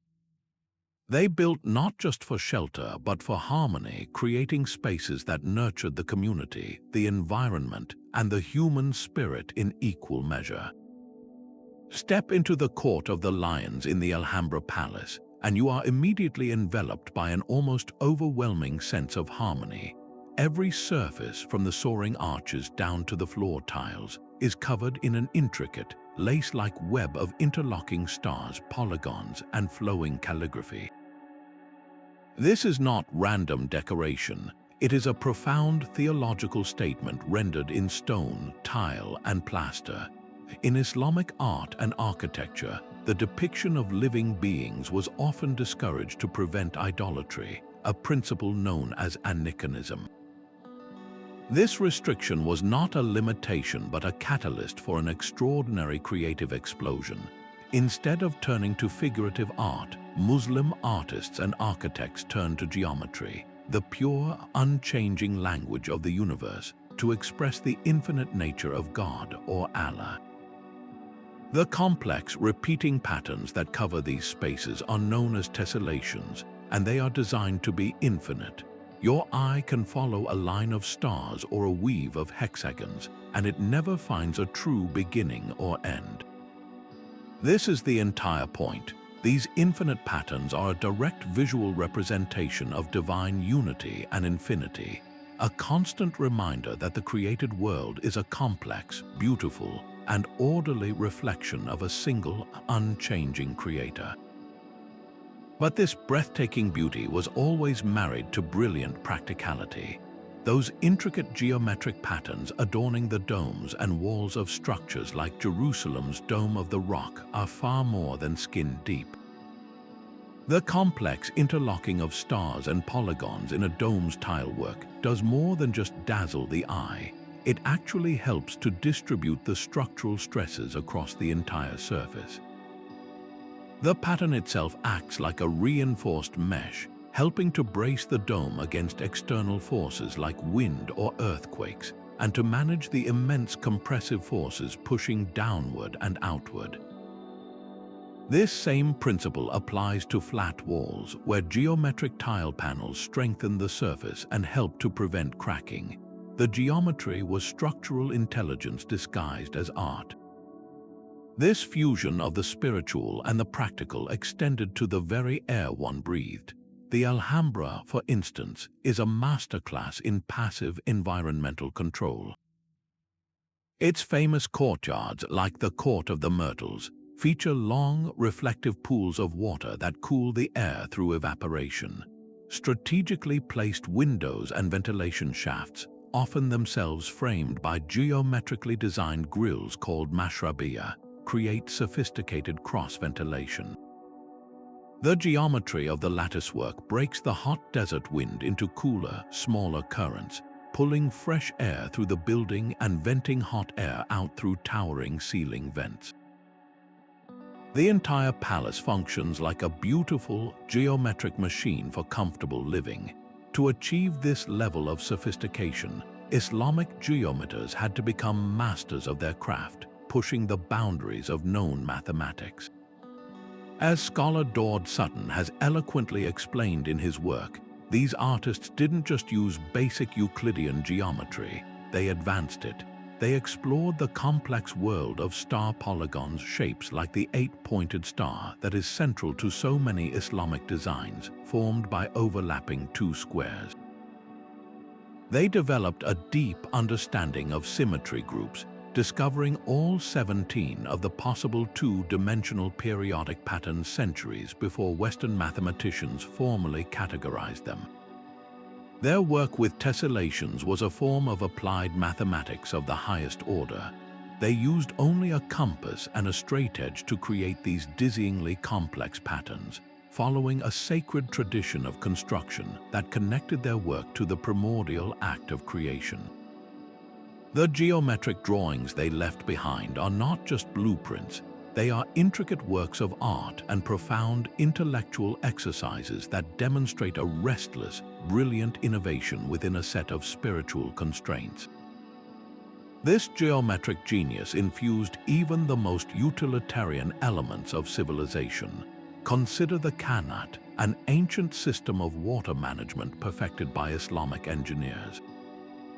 A qanat is an underground channel that gently slopes from a water source in the foothills down to arid plains and cities. Its construction required immense geometric precision. Surveyors used simple tools like gnomons to calculate the perfect, gentle gradient just enough to keep the water flowing, but not so steep as to cause erosion or a destructive torrent. The vertical access shafts dug along its length at regular intervals, which allowed for construction and maintenance, create a striking line of craters across the desert landscape, a geometric pattern on the earth itself, marking the hidden lifeline below. This system provided a reliable, clean water supply for drinking, agriculture, and crucially, for the exquisite paradise gardens that were a hallmark of Islamic culture. These gardens, like those at the Alhambra or the Generalife, were always laid out on a strict geometric grid of fours, divided by water channels representing the 4 rivers of paradise described in the Quran. The geometry brought order to the wilderness and symbolized the divine order of paradise, while the qanat that fed it was a miracle of practical engineering. Perhaps no architectural feature better symbolizes the Islamic synthesis of spiritual aspiration and structural ingenuity than the muqarnas, often called stalactite vaulting. These are the breathtaking, honeycomb-like structures that fill the transitional zones between square rooms and domed ceilings or arches. From a distance, they look like a frozen cascade of crystalline foam or a heavenly beehive, but each muqarnas is a meticulously calculated 3-dimensional puzzle composed of dozens, sometimes hundreds, of tiny, individual niche-like elements, each one a geometric shape like a squinch or a pendentive. The muqarnas is not merely decorative, it serves the vital structural function of making a transition from a square space to a circular dome visually smooth and, more importantly, structurally sound. It gracefully distributes the weight of the dome down into the supporting pillars, dissolving the harshness of the corner into a fluid, ascending rhythm that draws the eye upward toward the heavens. It is geometry made tangible, a physical prayer in plaster and stone, the profound understanding of geometry's power even extended to the realm of sound. The Ibn Chalun Mosque in Cairo, one of the oldest and largest in the world, offers a stunning acoustic example. Its vast prayer hall is surrounded by unique pointed arches, a design feature that appears centuries before they became the hallmark of European Gothic architecture. These arches are not just visually striking, their specific geometric profile is acoustically functional. The pointed shape helps to reflect and project the sound of the Imam's voice and the recitation of the Quran, carrying it more clearly across the enormous space so that thousands of worshippers can participate fully in the prayer. The geometry of the arch ensures that the sacred words are heard with clarity and resonance, uniting the congregation in a single auditory experience. Looking at this legacy from the strength-giving patterns of a dome to the life-giving water of a qanat, from the celestial aspiration of the muqarnas to the audible clarity of an arch, we are left with a powerful, lingering question. How did Islamic civilization achieve such a seamless and enduring blend of deep spirituality and sheer structural genius? The answer seems to lie in a unifying worldview that saw no ultimate separation between the sacred and the scientific, between the act of worship and the act of building. Geometry was the bridge. It was the language God used to create a harmonious universe, and therefore, by using that same language, human builders could participate in that ongoing creation, crafting spaces that were both practically perfect and spiritually resonant. This holistic philosophy, which integrated art, science, mathematics, and faith into a single, magnificent whole, would eventually travel west, influencing everything from medieval European vaulting to the very algorithms that drive our modern parametric design software, proving that true genius is both timeless and boundless. But what is it about these shapes and ratios that gives them such universal power? Why does a structure built with the golden ratio in ancient Greece feel just as harmonious as one in Cambodia or medieval France? The answer lies not in mysticism but in mathematics. Beneath the spiritual symbolism of sacred geometry is a bedrock of unchanging mathematical truth, a universal language that every culture, in its own way, learned to speak. This language is built on a set of fundamental rules or axioms, first formalized by the Greek mathematician Euclid over 2,000 years ago. His simple, self-evident statement, like the fact that a straight line can be drawn between any 2 points or that all right angles are equal, provided the logical foundation for all of plane geometry. These weren't arbitrary inventions, they were observations of the consistent behavior of space itself. This is why a right angle constructed using the Pythagorean theorem by a mason in Chartres is identical to one laid out by a pyramid builder in Giza. They were both tapping into the same underlying reality, a set of rules that is true everywhere on Earth, regardless of culture or creed. This universality is perfectly demonstrated by the Pythagorean theorem itself. This simple relationship, that in a right-angled triangle, the square of the hypotenuse is equal to the sum of the squares of the other 2 sides, is arguably the most widely applied mathematical discovery in history. It was used to ensure the perfect square corners of the Great Pyramid's base and to lay out the right-angled grids of Roman cities. It allowed medieval masons to calculate the pitch of a roof and modern engineers to triangulate distances for suspension bridges. It is a truth that is independent of time and belief, a reliable tool that delivers the same result for anyone who uses it correctly. This is the powerful, practical magic of mathematical geometry. It provides a set of tools that are both absolutely true and immensely useful, enabling builders across millennia to create structures that are stable, predictable, and enduring. But the geometry of the ancient world wasn't limited to flat plains. The magnificent arches, vaults, and domes that define so many sacred spaces required an understanding of curves, which led to the study of conic sections, the shapes created when a plane slices through a cone, the circle, the ellipse, the parabola, and the hyperbola. The Romans intuitively understood the strength of the semicircular arch, a shape derived from a circle, and used it to build aqueducts that have stood for 2 millennia. Gothic architects seeking more height gravitated towards the pointed arch, which is often derived from 2 intersecting circles or from an ellipse. Each of these curves has specific mechanical properties for distributing weight, and their mastery allowed builders to enclose vast spaces with stone. This mathematical understanding of curvature is what separates a simple lintel from a soaring vault. It's the difference between stacking stones and truly engineering space. This mathematical language also provides the key to the infinite repetition we see in Islamic tile work or the fractal scaling of Indian temple towers. This is the domain of symmetry groups, a field of mathematics that categorizes all the possible ways a pattern can repeat itself across a surface without changing its appearance.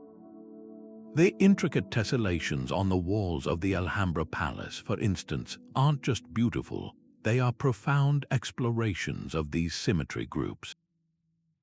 Mathematicians have confirmed that examples of all 17 possible 2-dimensional symmetry groups can be found in its designs, meaning Islamic artists had discovered through art and intuition what Western mathematics would only formally categorize centuries later. This isn't just decoration, it's a deep, coded exploration of the very nature of repetition and order in the universe. Perhaps no single number better exemplifies this universal language than pi. This irrational number, representing the ratio of a circle's circumference to its diameter, is a constant. It is the same in every culture, on every planet, and in every era. We see its influence in the circular foundations of Stonehenge, in the precise spherical calculations behind the Sydney Opera House's shells, and in the design of every rotary engine and wheel ever made. A builder who understands pi understands a fundamental truth about circles, and that knowledge is eternally valid. This is why mathematician Keith Devlin so eloquently called mathematics the language of the universe. He argues that it is the one system of knowledge that is truly universal, enabling cross-cultural engineering solutions because it describes the fundamental fabric of reality itself. A beam designed with the correct geometry will bear its load whether it's in a temple in Kyoto or a skyscraper in New York. Today, this ancient language has evolved into new dialects like topology, which studies the properties of shapes that remain unchanged even when stretched or bent, and algorithmic geometry, which allows computers to generate and test millions of complex geometric forms for optimal efficiency. The undulating, organic forms of modern parametric architecture are direct descendants of the sacred patterns of the past, now calculated and realized with digital precision. From the intuitive grasp of symmetry to the formal logic of Euclid, from the constant of pi to the digital algorithm, geometry has always provided a shared set of rules for understanding and manipulating our physical world. This forces a profound question that reverberates across the centuries. Is geometry humanity's first truly shared science? A discipline discovered and rediscovered by every culture that ever aimed to build something lasting, providing a common ground for our deepest spiritual aspirations and our most practical engineering needs, forever linking the circle of the heavens to the square of the earth. So after this incredible journey from ancient temples to digital algorithms, we're left with a profound and deeply human question. Why does this specific language of shapes and ratios, developed millennia ago, continue to whisper to us so powerfully? It endures because it speaks to something fundamental within us, a deep and abiding human yearning for order in the midst of chaos, for meaning in a vast and often incomprehensible universe. We are pattern-seeking creatures by nature, and sacred geometry offers a set of patterns that feel inherently right, inherently peaceful. We see this need manifest all around us today, often in subtle ways we might not even consciously notice. Think about the last time you walked through a beautifully designed city park. There's a high chance its pathways, flower beds, and gathering spaces were laid out using harmonic proportions and geometric principles.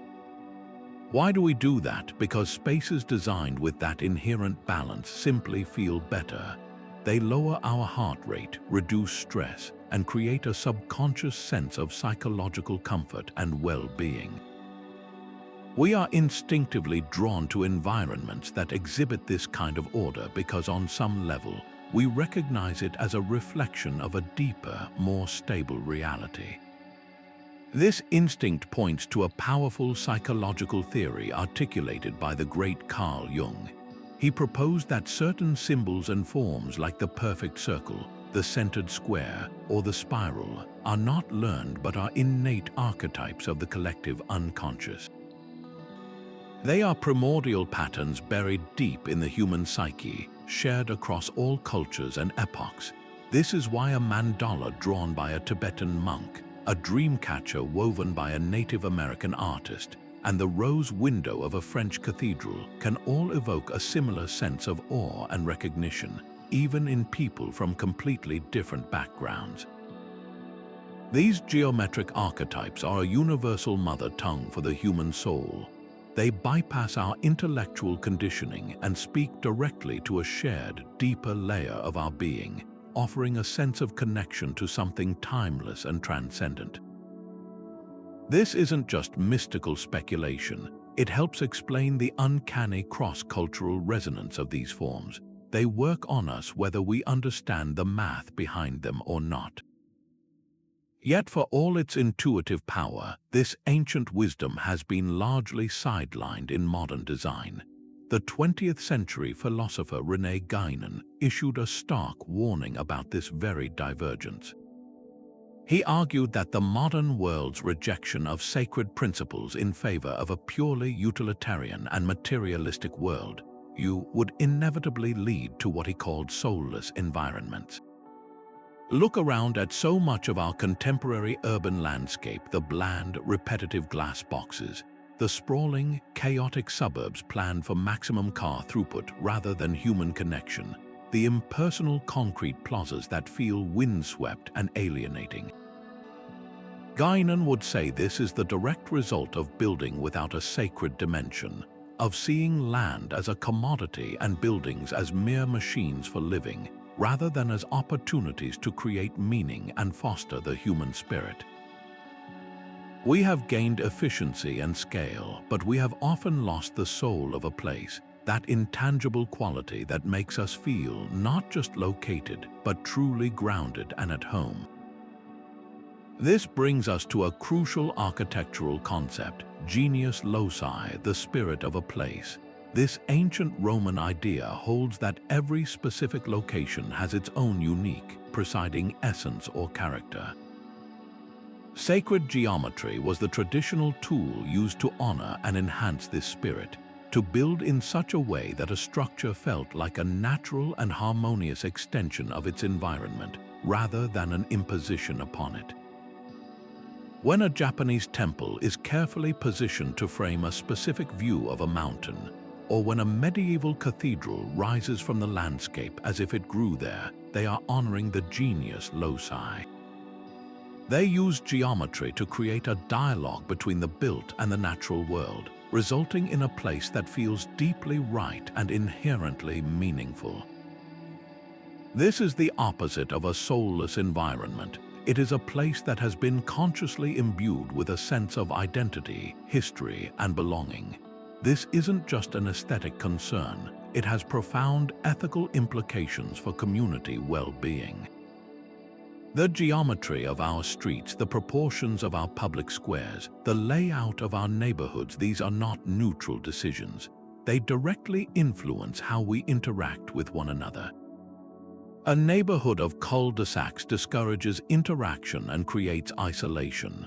A wide, traffic-choked arterial road can sever a community in two, but a public square designed to human scale, with comfortable seating arranged in inviting geometric patterns, with trees for shade and pathways that encourage strolling and chance encounters, this kind of space actively fosters community.